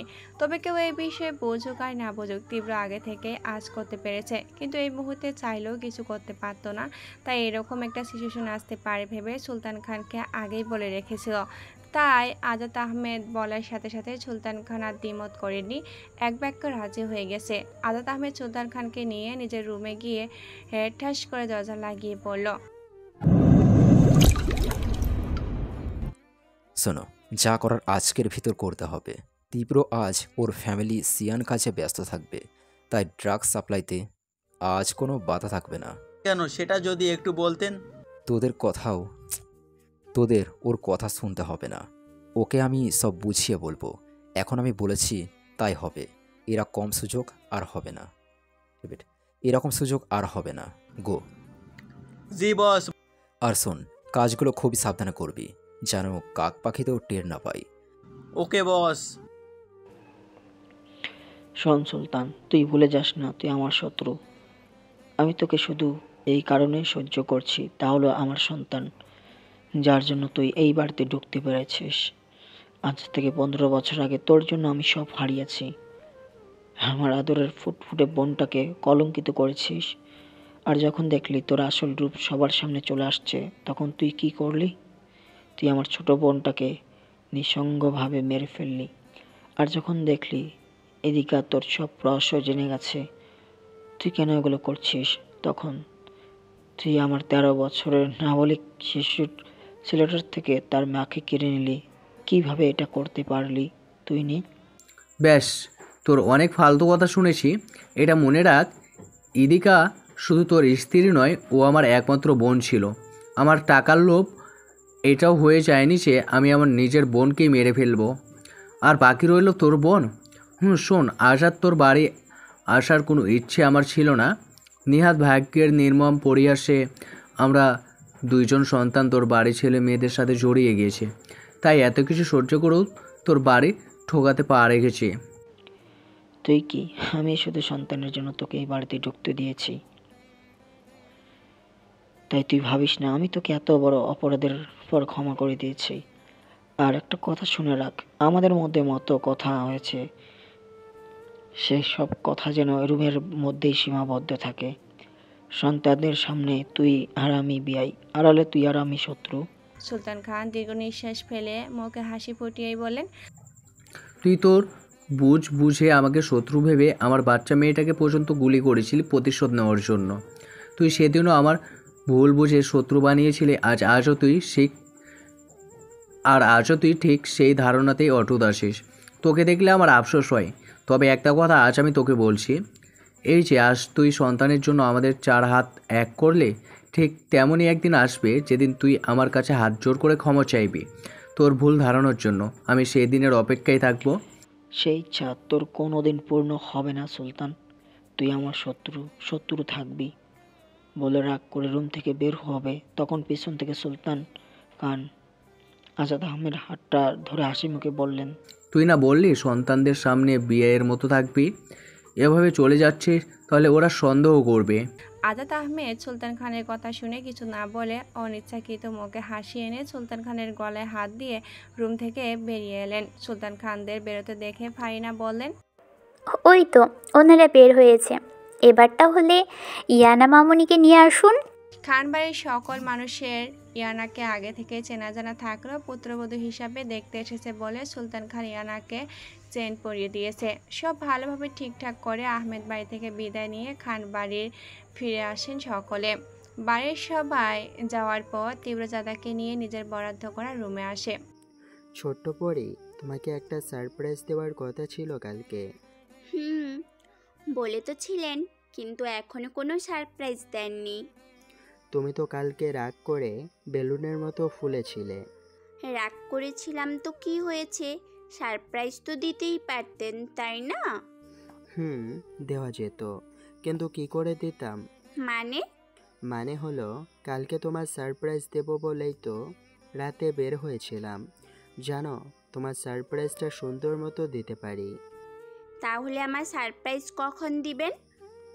রেডি হও, আমরা এখনই বের হব। জাদা আর কথা বাড়েনি, জলদি রেডি হয়ে চলে গিয়েছে। হঠাৎ কি মনে করে ডার্ট কালো খয়েরি গোল গোল সুতার কাজ করা জামদানি একটা শাড়ি হাতে নিল পরার জন্য। বেশ এটাকে ফাইনাল করে নিল পরার জন্য। তাই আর দেরি না করে ম্যাচিং পেটিকোট ব্লাউজ নিয়ে দৌড় লাগালো ওয়াশরুমের দিকে। হাই পেটিকোট ব্লাউজ পরে বিপত্ত বাজলো শাড়ি পরা নিয়ে। এখন শাড়ি কিভাবে পরবে কিছুক্ষণ ভেবে দৌড়ে বের হলো ওয়াশরুম থেকে। উদ্দেশ্য মোবাইল দেখে শাড়ি পরা। কথায় আছে না, কপালের নাম গোপাল। ইউটিউব দেখে উল্টো পাল্টা শাড়ি পরে বসে আছে, তাই মুখ ফুলিয়ে বিছনায় বসে আছে। তবে সে কি জানে একটা মানুষ তার কাণ্ড কারখানাগুলো মনোযোগ সহকারে দেখে মিটিমিটি হাসে। কিন্তু দাদার অবস্থা দেখে মনে হচ্ছে এখনই ঠোঁট উল্টে কেঁদে দিবে। তাই তীব্র দাদার কাছে গিয়ে বলল, এই আমার সিসকাদুনে বউ, শাড়িটা আমার কাছে দিন, আমি পরিয়ে দিই। জাদা তীব্র কণ্ঠ শুনে বুকে কাপড়টা পেঁচিয়ে বলল, আপনি এখন এসেছেন? আমি তো এখানেই ছিলাম শুরু থেকে, আপনার কাণ্ড কারখানা দেখছিলাম। কি সর্বনাশ, আমার সব ইজ্জত শেষ করে দিলেন। তীব্র দাদার কথায় হাসবে না কাঁদবে বুঝতে পারছে না। যার শরীরে সম্পূর্ণ অস্তিত্ব তার, সে বলছে তার ইজ্জত কেড়ে নিয়েছে। এই আপনি চুপ করে আছেন কেন? কথা বলছেন না কেন? না, আমার বউটা মনে হয় ইউটিউবে শাড়ি পরা শিখতে গিয়ে তার মাথাটাও খেয়ে ফেলেছে। কি? হ্যাঁ, নয়তো আমার বউ আমাকে বলতে পারলো আমি তার ইজ্জত কেড়ে নিয়েছি। হইছে, আপনারা ঢং করতে হবে না। দেখেছেন যে শাড়িটা পরতে পারছি না, হেল্প করবে তা না, উনি আসছে ওনার কথা নিয়ে। আমি তো শাড়ি পরিয়ে দেওয়ার কথা বলেছি, ভেবাছে কাকে? মাই কিমি হাজব্যান্ড, তাহলে দাঁড়িয়ে না থেকে পরিয়ে দিন। বিশাল আকাশটা শরতের কালো মেঘে ঢাকা পড়েছে। হিমেল বাতাস বইছে চারিদিকে। আকাশের মেঘগুলো জানান দিচ্ছে একটু খানের ভিতরে হয়তো বৃষ্টি নামবে। মাশাআল্লাহ, আমার তীব্র বউ তো অনেক সুন্দর। অর্ধবয়স্ক এক মহিলা, চুলগুলো উস্কো খুস্কো, দেখলে মনে হয় বড় কোনো রোগ থেকে সবেমাত্র সুস্থ হয়ে ফিরেছে। জাদা মহিলাটির পা থেকে মাথা পর্যন্ত পরখ করে তীব্রর দিকে তাকিয়ে বলল, কে এই মহিলা? হ্যাঁটাই তোমার সারপ্রাইজ ছোট্ট পরি। আর তুমি জিজ্ঞেস করছিলে না উনি কে? তাহলে শোনো, উনি হচ্ছেন আহমেদ বাড়ির জুবাইর আহমেদের একমাত্র মেয়ে মালিহা আহমেদ, শরীফুল আহমেদ অ্যান্ড আজাদ আহমেদের একমাত্র বোন, আমার ফুপি। তীব্রের কথা শুনে জাদা রীতিমতো শকড, তাই অবিশ্বাস্য চোখে তীব্রর দিকে তাকিয়ে বলল, আপনার ফুপি না মারা না, কোনো এক টাকা লোভী নরপশুর জন্য ফুপি বেঁচে থেকেও সবার চোখে মৃত্যু। আজ ফুপি বেঁচে থাকা সত্ত্বেও সবার সামনে যেতে পারছে না, যার জন্য তোমার আমার ফ্যামিলির মাঝে শত্রুতা সৃষ্টি হয়েছে। আপনি জানেন কে সেই লোক? তাহলে সবার কাছে বলে কেন দিচ্ছেন না? কারণ আমার আরও একটা কাজ এখনও করা বাকি। এইসব কথা পরে বলিস, আগে আমি আমার বৌমাটাকে ভালো করে দেখি। বলে মালিহা আহমেদ জাদার কাছে গিয়ে মাথায় হাত বুলিয়ে বললেন, তোমার যখন 3 বছর তখন আমরা দেখেছিলাম, আর আজ 15 বছর পর দেখলাম। তবে একটা কথা না বলে পারছি না, মেয়ে মানুষ সুন্দর হয় জানতাম, তবে তোমার মতো হয় জানতাম না। মায়াবী পরীর মতো আদলখানি, মাশাল্লাহ। বলে বুকে জড়িয়ে ধরলেন। তিনজনের মধ্যে ঘন্টাখানিক কথা চলল। হঠাৎ তীব্রের ফোনে ফোন আসে। হ্যালো বস, আপনার ধারণা ঠিক, উনি আজকে ড্রাগ সাপ্লাই দিয়েছেন। Good job. তাহলে নেক্সট প্ল্যান কি মনে আছে? জি বস, মনে আছে। ওকে, প্ল্যান ইন্টাগ্রেট ফাইন্যান্স করে আমাকে ফোন করে জানিয়ে দিস। ওকে বস। টুস টুস আকাশে মেঘ জমে আরো অন্ধকার হয়ে এসেছে। তীব্র বাহিরের পরিস্থিতি দেখে মালিহা আহমেদকে বলল, ফুপি, তাহলে আমরা এখন যাই, বাইরের আবহাওয়া ক্রমশ খারাপ হয়ে আসছে। ঠিক আছে বাবা, তোরা সাবধানে যাস, মাথায় হাত বুলিয়ে। ফুপি, তোমাকে আর বেশি দিন এই বদ্ধ ঘরে থাকতে হবে না। নেক্সট যেদিন আসবো তোমাকে সাথে করে নিয়ে যাব ইনশাআল্লাহ। মালিহার প্রত্যুত্তরে কিছুই বলল না, শুধু মুচকি হাসলেন। আজ আমি অনেক খুশি আমার কিম সাহেব। সামান্যতেই এত খুশি? আপনার কাছে সামান্য মনে হলেও আমার কাছে অনেক বিশাল কিছু। আপনার ফুপি জীবিত জানতে পারা, তাকে দেখা, আপনার ফ্যামিলির সাথে আমার ফ্যামিলির কতটা মিল হয়েছে, তাছাড়া ফুপা আমাকে মেনে নিয়েছে, এর চেয়ে আমার আর কি চাই? ফুফা? জাদা তীব্রের কথায় দুষ্টু হাসি দিয়ে বলল, ও না, উনি তো ফুপা না, উনি আমার আব্বুর বোনের একমাত্র স্বামী, আর তাদের একমাত্র সন্তানের আব্বু মানে আমার ফুপা বলে ভো দৌড়। তবে রে, দাঁড়াও একবার। জাদা রুমের দিকে যায়নি, কারণ সেখানে গেলে তীব্র ওকে ফট করে ধরে ফেলবে। তাই কিছু না ভেবে সিঁড়ির দিকে দৌড় দিল। এখানে এসে আরেক ঝামেলা।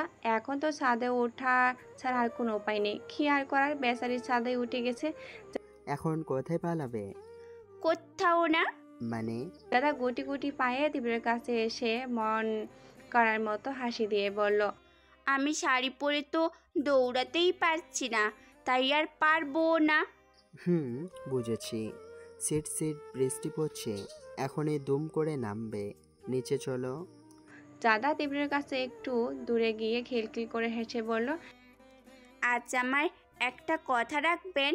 তীব্র দাদার এমন খিলখিলি হাসি দেখে মুগ্ধ হয়ে মনে মনে আড়ালো, তুমি হাসলেও তোমার মায়াপরি লাগে। আর এই মায়াপরির একটা কথা কেন, আমি হাজারো কথা রাখতে রাজি।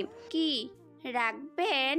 তোমার মিষ্টি মুখের ওই মিষ্টি হাসি বজায় রাখার জন্য একটা কেন, আমি হাজারটা কথা রাখতে রাজি। তাহলে আপনি রাখবেন? হ্যাঁ, সব কথা রাখবো। আগে নিচে চলো, বৃষ্টি জোরে নেমেছে, তুমি অনেকটাই ভিজে গেছো, তোমার জ্বর আসবে। না, জ্বর আসবে না। হ্যাঁ, জ্বর আসবে না। মনে আছে 2 বছর আগে স্কুল থেকে বৃষ্টিতে ভিজে বাসায় এসেছিলে? তার ফলস্বরূপ ভীষণ জ্বর হয়েছিল, আর সেই জ্বর থেকে টাইফয়েড হয়েছিল। তখন ডক্টর তোমাকে আর কখনো বৃষ্টিতে ভিজতে না করেছিল। এই থামুন, আপনি তো 5 বছর ধরে বাহিরে ছিলেন, তাহলে 2 বছর আগের কথা জানলেন কিভাবে? শুধু 2 বছর নয়, এই 5 বছর ধরে কোথায় কি করেছো সবই আমার জানা। হবাক পরে হবে, তুমি পুরো ভিজে গেছো। এখন নিচে চলো। না, আপনি বলেছেন আপনি আমার কথা রাখবেন। আমি এই শরৎকালের মনোরম বৃষ্টিতে আপনার সাথে ভিজতে চাই। কিন্তু তোমার জ্বর। শুধু আজকে, আর কখনো বলবো না। প্লিজ না করবেন না। তীব্র জাতার এমন কাতর কণ্ঠে বলা কথা কখনো ফেলতে পারে না, তাই এখনো পারি নাই। তাই কিছু না বলে দাদার সাথে নিজেও ভিজে চুপচুপ হয়ে যাচ্ছে। নেশাক্ত দৃষ্টিতে চেয়ে আছে একান্ত তার ছোট্ট পরীর দিকে। শাড়ি ভিজে শরীরের সাথে লেপটে আছে, হাঁটু পর্যন্ত চুলগুলো ভিজে টপ টপ করে পানি ঝরছে। ছোট্ট পরে হাত দুটো সোজা করে ঘোরাতে ঘোরাতে বলল, এই যে আমার কিম সাহেব, পারলে আমাকে ধরুন। তোমাকে ধরা আমার বা হাতের খেল। হ্যাঁ, চাপাবাজি রেখে পারলে আমাকে ধরে দেখান। শরতের এই তীব্রতর বৃষ্টিতে দুই নারী ধাওয়াধাওয়ি খেলেছে।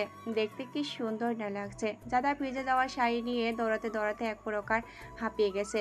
ওখানেই বসে পড়ে। জাদাকে বসে পড়তে দেখে তীব্র জোরে দৌড় দিয়ে জাদার কাছে এসে জাদাকে পাচা কলা নিয়ে স্টিলের দোলনাটায় বসে ব্যস্ত কণ্ঠে শুধালো, বউ কি হয়েছে তোমার? হাঁপিয়ে গেছি, সাথে মাথাটাও ব্যথা করছে। এই জন্যই আমি মানা করেছিলাম। কে শুনে কার কথা? জাদার হাত অবতরণ কাঁপতে শুরু হলো। তীব্র জাদার হাত কাঁপতে দেখে আর দেরি না করে রাগ দেখিয়ে পাজা কলা করে নিয়ে নিচে এসে চেঞ্জ করিয়ে ঠাস করে বিছানায় ফিক্কা মারে। দেখছেন, এমনিতেই অসুস্থ হয়েছি, তার উপর এভাবে কেউ বিছানার ওপর ফিক্কা মারে। চুপ, একদম চুপ। জাদা তীব্র ধমক খেয়ে চুপ। তীব্র সোজা কাবারের কাছে গিয়ে মোটা একটা কম্বল বের করে জাদার কাছে এসে জাদাকে পেঁচিয়ে দেয়, সাথে একটা জ্বরের প্যারাসিটামলও খাইয়ে দেয়। টেবিলে ফোনটা বাজছে দেখে তীব্র বাঁকা হেসে ফোনটা রিসিভ করলো। বস, আপনার প্ল্যান অনুযায়ী আমরা সবকিছু সামলে নিয়েছি। ভেরি গুড বলে ফোনটা কেটে একজনকে ফোন দেয়। ওই তীব্র এবারও আমার সব কিছু লন্ডফন্ড করে দিল। ওকে আমি ছাড়বো না। ওর জন্য আমার কোটি কোটি টাকা চলে গেছে। হাতের কাছে যা পেয়েছে ভাঙতে ভাঙতে একটা গার্ড ভয়ে ভয়ে বলল, আননোন নাম্বার মনে মনে বলল, কই দে। হ্যালো, কি অবস্থা আঙ্কেল? তীব্র তুই? ও, তাহলে চিনতে তো পাচ্ছেন। তোকে আমি ছিড়ব না তীব্র। তোর জন্য আমার কোটি টাকা চলে গেছে। রিল্যাক্স আঙ্কেল, এত হাইপার হলে চলে? তোকে আমি ছাড়বো না। তো ছাড়তে কে বলেছে? ধরে রাখুন না মনের ভিতর। তবে কি জানেন আঙ্কেল, কর্মের ফল খুব ভয়ানক জিনিস। আপনি আজ যা করবেন কাল তাই ফিরে পাবেন, আর সেটা আমি আপনাকে ফিরিয়ে দেব। আর একটা কথা, মানুষের যখন পতন আসে তখন সে পদে পদে ভুল করে, বুঝতে পেরেছেন? এই শোনো না, প্রতিদিন ভালোবাসার নতুন নতুন গল্প পেতে ও শুনতে চাইলে আমাদের আলোর ডায়েরি চ্যানেলটি সাবস্ক্রাইব করে পাশে থাকা বেল আইকনটি বাজিয়ে দিও, কেমন? শরতার বৃষ্টি থামার নয়, সে হয়তো পৃথিবীবাসীর উপর ক্ষেপে আছে। তা না হলে কাল বিকেল থেকে বৃষ্টি শুরু হয়েছে, থামার নামই নেই। সারা রাত মুষলধারে বৃষ্টি পড়ে, এই কিছুক্ষণ হয় বৃষ্টিটা থেমেছে। নিস্তব্ধ চারিদিক, শুধু মধু আজানের ধ্বনি শোনা যাচ্ছে। কালকে যাদা বৃষ্টিতে ভিজে কিছুক্ষণ পরে পরে মাত্রাধিক জ্বর উঠেছে। সারা রাত মাথা ব্যথায় ছটফট করেছে। নিজে তো এক ফোঁটা ঘুমাতে পারেনি, সাথে তীব্রকেও ঘুমাতে দেয়নি। তবে এটা বললে এক প্রকার ভুল হবে, কারণ তীব্র তার ছোট্ট পরে এমন অবস্থা একলা ফেলে কখনোই ঘুমাতে পারে না। সারা রাত তীব্র জাদার মাথার কোলের উপর রেখে মাথা টিপে দিয়েছে। এই কেবল মাত্র জাদাই একটু ঘুমের মতো ঘুমিয়ে পড়েছে। তীব্র যখন জাদার পাশে শুতে যাবে তখন ফজরের মধুর আজানের ধ্বনি শুনতে পায়। না শুয়ে উঠে নামাজের উদ্দেশ্যে অজু করে ওয়াশরুমে চলে গেছে। জাদা কাছে তীব্র অস্তিত্ব না পেয়ে ফট করে উঠে বসে চারিদিকে একবার চোখ বুলিয়ে দেখে নেই তীব্রর কাছে। এরই মধ্যে তীব্র অজু করে ওয়াশরুম থেকে বের হয়ে দেখে জাদা গোল গোল চোখে তীব্রর দিকে তাকিয়ে আছে। জাদা তীব্রর নাকে মুখে পানি দেখে বোঝা যায় ফজরের নামাজের সময় হয়ে গেছে। তাই মাথা ব্যথা, শরীরে জ্বর থাকতেও আস্তে করে উঠে নিজেও নামাজের উদ্দেশ্যে অজু করতে চলে যায়। দুজনেই সুন্দর মতো নামাজ আদায় করে নেয়। নামাজ পড়া শেষে তীব্র জাদাকে বিছানায় শুয়ে দিয়ে জাদার মাথায় আস্তে আস্তে মেসেজ করার মতো করে আস্তে করে শুধালো, বউ, সারা রাত ঘুমাতে পারিনি, এখন একটু ঘুমানোর চেষ্টা করো, না হলে মাথা ব্যথা কমবে না। জাদা তীব্রর কথায় কিছু না বলে মুখটা উপর নিচ করে, যার মানে হচ্ছে বেলা প্রায় 10:45, এখনো তীব্রজা ঘুমিয়ে আছে।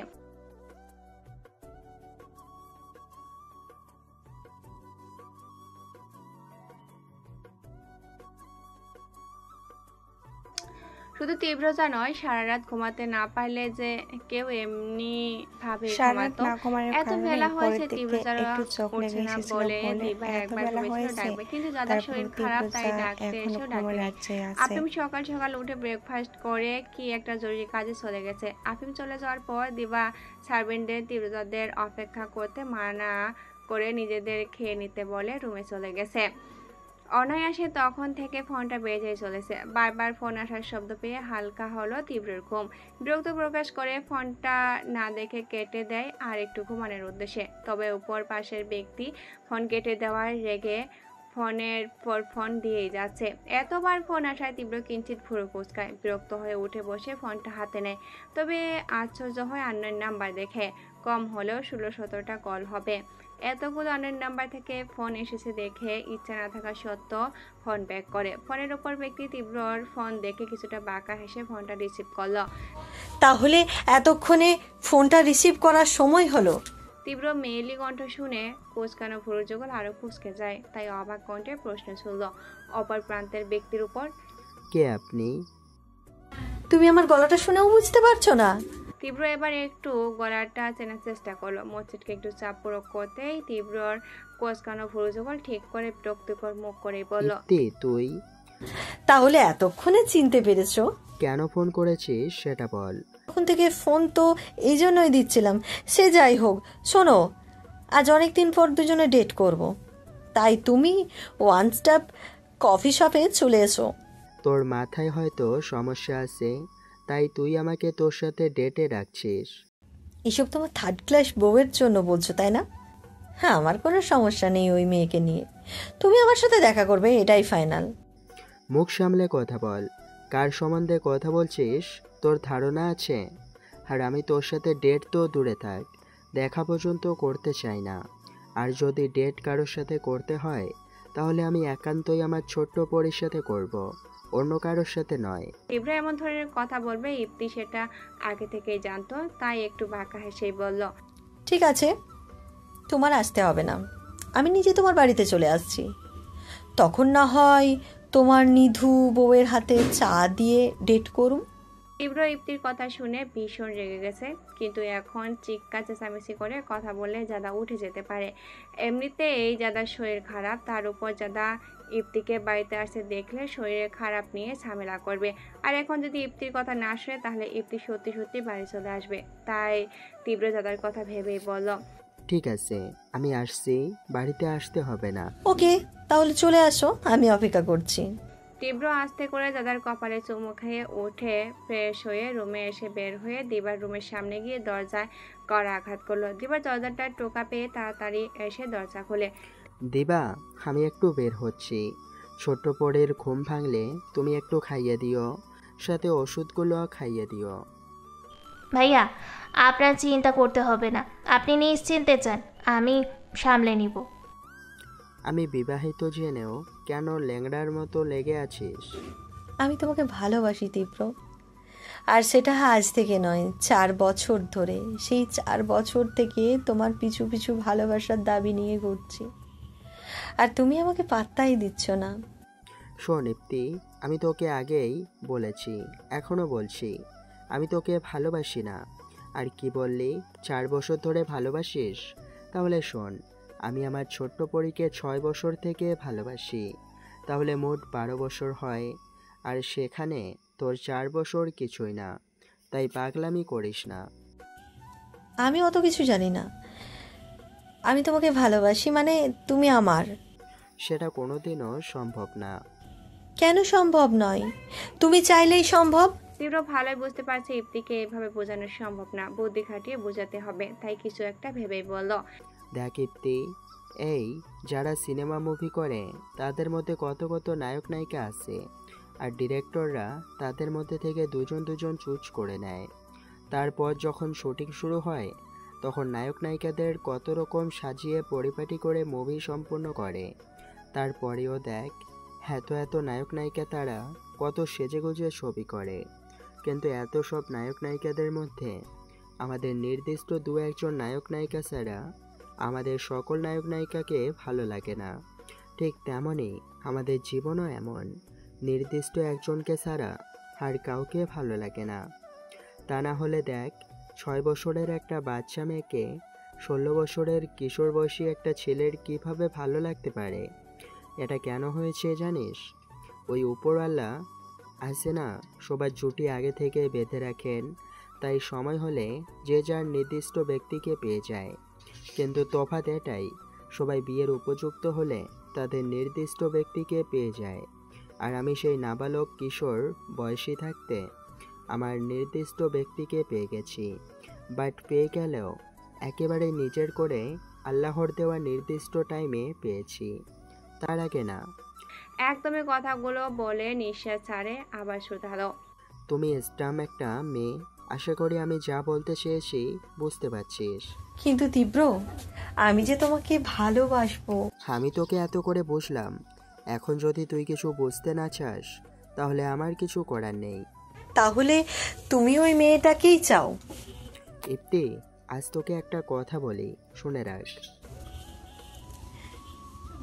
তুই যদি 1000 বার জিজ্ঞেস করিস আমি কি চাই, তাহলে প্রতিবারই নির্দ্বিধায় বলবো আমি আমার ছোট্ট পরীকে চাই। তীব্রকে চলে যেতে দেখে 2 হাত মুঠো করে দাঁত কিরমির করে বলল, তীব্র, তুমি আমার ভালোবাসা বুঝলে না, আমার অনুভূতি রসেরে ধুলোর ন্যায় মিশিয়ে দিয়েছ। বারবার আমাকে চড়তে বাধ্য করেছো তুমি। ভালোভাবে মেনে নিলে সবার জন্য সব কিছু ভালো হতো, কিন্তু না, তুমি সব মেয়েটার জন্য করেছো, তাই না? আমি যখন তোমাকে ওই মেয়েটার জন্য পাবোই না, তাহলে আমি ওই মেয়েটাকেও তোমায় পেতে দেব না। মেরে দেবো, একদম মেরে দেবো ওই মেয়েটাকে আমি। তীব্র, এবার তুমি দেখতে থাকো। হ্যাঁ, আগে আগে দেখো পিছে পিছে হোতা হে ক্যা। বউ, ও বউ, দেখো আমি তো চলে এসেছি, রাগ করে না বউ। তখন তুমি ঘুমিয়েছিলে, তাই তো বলে যায়নি। তোমার শরীরটা খারাপ ছিল, আমি ভেবেছি আর একটু ঘুমাও, তাই আর ডেকে তুলিনি। আর রাগ করে থেকো না প্লিজ। চাঁদা বিছানার উপর আসন দিয়ে বসে মুখ ফুলিয়ে বলল, আপনি আমার সাথে মোটেও কথা বলবেন না। আপনি সব সময় এমন ইনোসেন্ট মুখ নিয়ে আসেন, আর আমি রাগ করে থাকতেও পারি না। ও বউ, তুমি রাগ করে থাকতে পারো না, এটা অন্য কেউ বিশ্বাস করলেও আমি করি না। কতক্ষণ ধরে তোমাকে বলে যাচ্ছি ভুল হয়েছে, তারপরেও মুখটা গুমড়ো করে রেখেছ। ঠিক আছে ঠিক আছে, একবার বলে গেলেই হতো। তীব্র বুঝতে পেরেছে বউ এখন আর তার উপর রেগে নেই, তাই ফট করে বিছানার উপর উঠে জাদার কাছে গিয়ে হাত দুটো ধরে বলল, সত্যি বলতে কি জানো বউ, আমার এই বিষাক্ত জীবনে তুমি একমাত্র সুভাষ, যার ভালোবাসা অভিমান বারংবার তার দিকে আসক্ত করে, তাকে নিজের বুকের মধ্যখানে আঁকড়ে ধরে রাখতে ইচ্ছে করে। যারা তীব্রের এমন কাজে আশ্চর্য হলেও কিছু বলল না, বরং পরম আবেশে তার ব্যক্তিগত মানুষটাকে বুকে মাথা রেখে পৃথিবীর সকল শান্তি অনুভব করার চেষ্টা করেছে।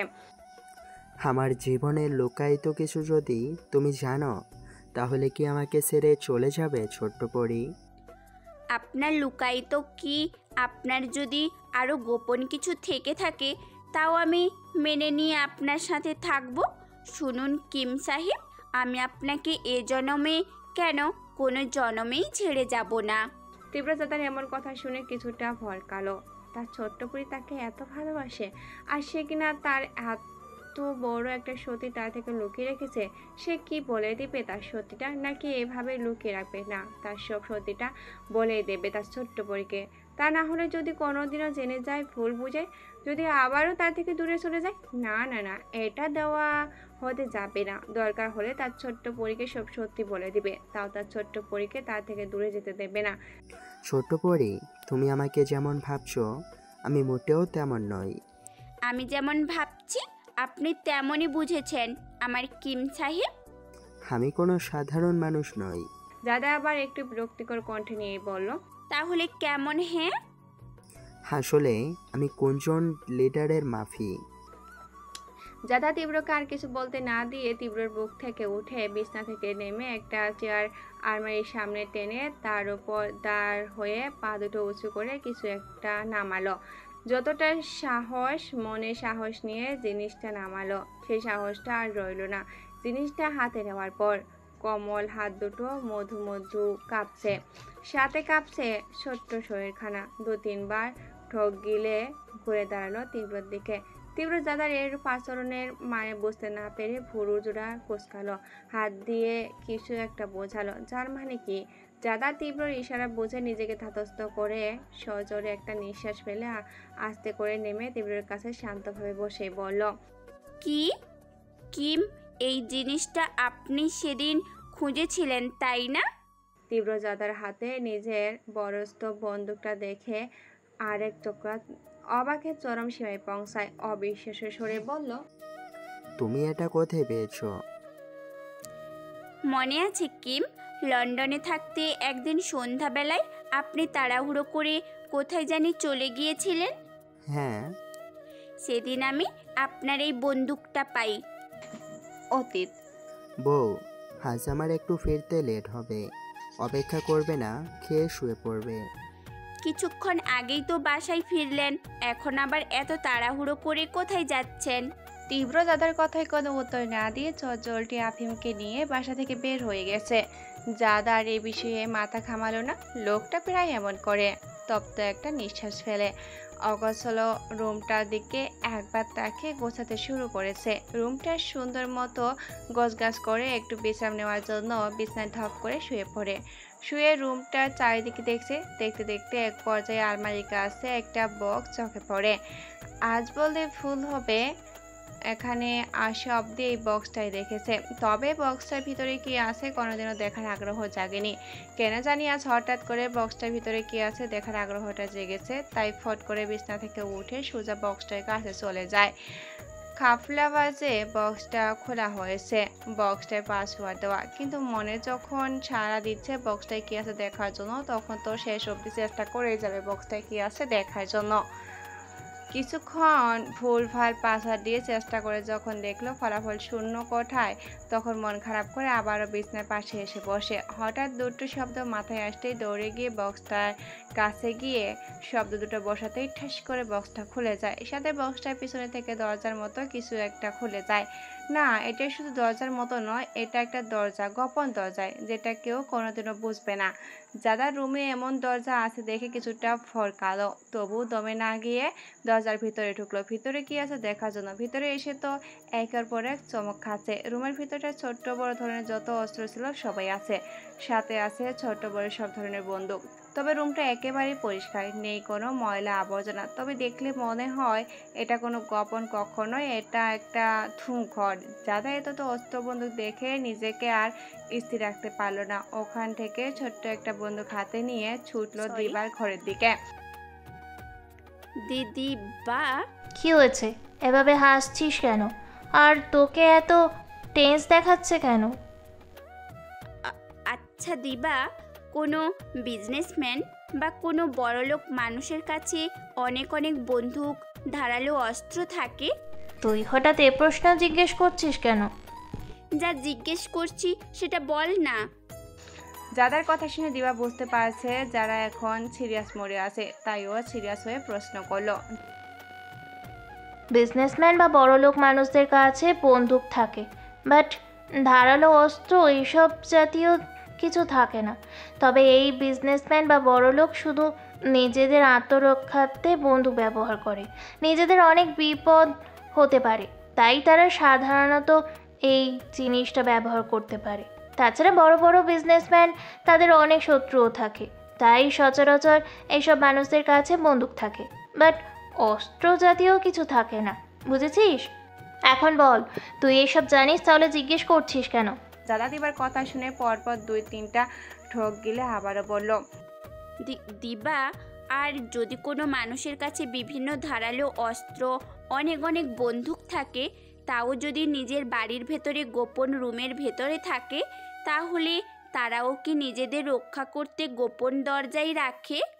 দিবা যাদার এমন কথায় কিছু সন্দেহ নিয়েই বলল, শোন, কোনো বিজনেসম্যান বা বড়লোক ছাড়া বন্দুক কোনো মানুষ ব্যবহার করে না।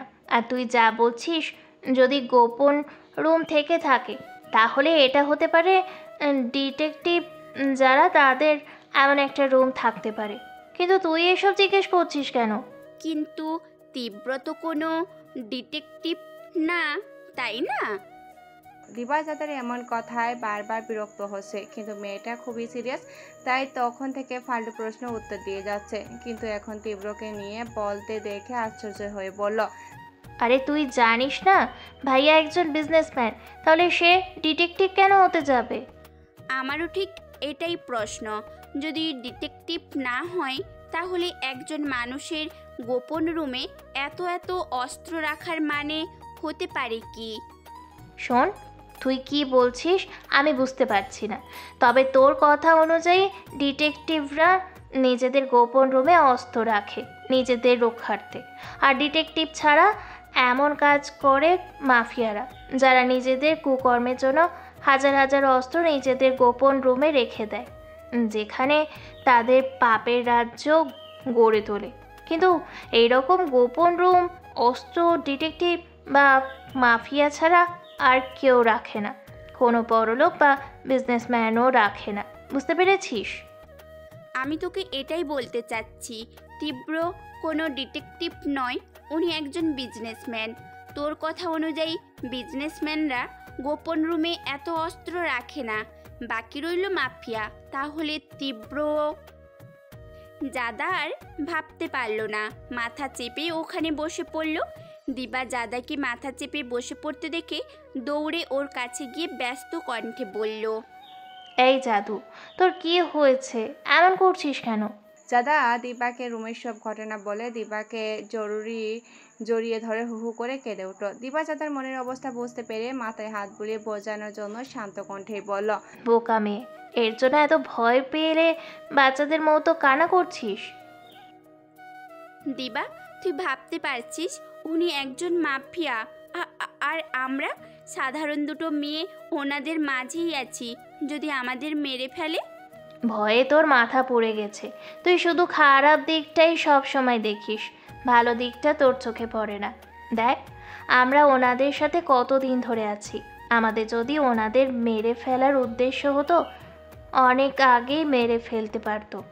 আর তুই কথা কেমনে বলছিস? যে ছেলে তোর জন্য পাগল ভেসে উন্মাদের মতো তোর সাথে লিপ্তে থাকে, সে তোকে মেরে ফেলবে? এটা বিশ্বাস করব? শোন, তীব্র ভাইয়া যাই হয়ে থাক না কেন, সে তোকে পাগলের মতো ভালোবাসে, বুঝতে পেরেছিস? তাই আমি বলবো ওনাকে ভুল না বুঝে ওনার পাশে থাক। আরেকটা কথা জেনে রাখ, সব মাফিয়ারা খারাপ হয় না। কিছু কিছু মাফিয়া থাকে খারাপদের ধ্বংস করার জন্য, তাদের অবৈধ কাজকর্মকে ধ্বংস করার জন্য। আর আমি তো তীব্র ভাইয়াকে চোখ বুঝে বিশ্বাস করি। ভাইয়া আর যাই হোক, কোনো দিনও কোনো খারাপ কাজ করবে না। জাদা দিবার কথা যুক্তি থাকলেও মানতে পারছে না, মনের চিরকোঠায় এক চিলতে ভয় রয়ে গেছে। তবে দিবার কথা মতো কোনোদিনও বুঝতে দেয়নি। দিবা বা জাদা ওরা ওদের বিষয় জানে। দিন চলতে থাকে দিনের মতো। বর্তমান তুমি আমার বিষয় সব জেনে গিয়েছিলে বলেই ওই সময় আমার থেকে নিজেকে গুটিয়ে নিয়েছিলে। আমি আপনার কাছ থেকে অনেক দূরে যেতে চেয়েছিলাম কিম, কিন্তু বিশ্বাস করো আমি পারিনি আপনার ভালোবাসাকে অ্যাভয়েড করে চলে আসতে। বাধ্য হয়েছি আপনার এই ভালোবাসার কাছে হার মানতে। খুব ভালোবাসি আমার কিম সাহেব, খুব ভালোবাসি আপনাকে। বউ, ভাবিনি এমন কোনো দিন আসতে পারে আমার জীবনে। আজ যতটা খুশি হয়েছি তোমার ব্যবহারে, ততটা খুশি হয়তো তোমাকে যেদিন বিয়ে করেছিলাম সেদিনও হয়নি। মনের কোণে একটা ভয় ছিল, যদি আমার বিষয়ে সব জেনে আমাকে ছেড়ে চলে যাও, যদি ভুল কোনো সিদ্ধান্ত নিয়ে নিজের ক্ষতি করে দাও, তখন আমি কী নিয়ে বাঁচতাম। তাই যত সম্ভব নিজের ব্যক্তিত্বটাকে তোমার থেকে লুকিয়ে রেখেছি। তবে বিশ্বাস করো, আজ অবধি কোনো খারাপ কাজে লিপ্ত হয়নি। যত বেআইনি কাজ করেছি সবাইকে নিজের হাতে শাস্তি দিয়েছি, কিন্তু সব কিছু ছাড়বো, তোমাকে ছাড়বো না। তোমার কাছ থেকে এত বড় বিষয়টা গোপন রেখেছি, ক্ষমা করে দাও ছোট্ট পরেই, আমাকে ক্ষমা করে দাও। যারা তীব্রকে এমনভাবে হাত জোড় করতে দেখে হাত দুটো নিজের ছোট্ট হাতের আগলে ধরল, বলল, এই হাত ক্ষমা চাওয়ার জন্য না, আমাকে আদর করার জন্য। আমি জানি আমার কিম সাহেব কোনো অন্যায় করতেই পারে না। আমি কোনোদিনও আমার কিমকে ছেড়ে যাব না, কথা দিলাম। তীব্র দাদাকে শক্ত করে বুকের মাঝে আগলে ধরে বলল, আজ আমি সার্থক। আমি আমার ব্যক্তিগত চাঁদকে নিজের একান্তেই নিজের করতে পেরেছি। এখন আর কোনো ভয় নেই। নির্দ্বিধায় সবার সম্মুখে সত্যিটা বের করে আনবো। আর শুধু কয়েকটা দিন পর ইয়ানার বিয়ে, আর সেই দিন ডাবল ধামাকা হবে মনে হয়। পৃথিবীর প্রবণতির নিয়ম অনুযায়ী দিন কাটছে গতিহীনভাবে। দেখতে দেখতে কেটে গেছে বেশ কয়েকটা দিন। এর ভিতরে ইনার বিয়ের দিনটা এসে গেছে। গতকালে অনেক বড় করে ইয়ানার গায়ে হলুদ হয়েছে।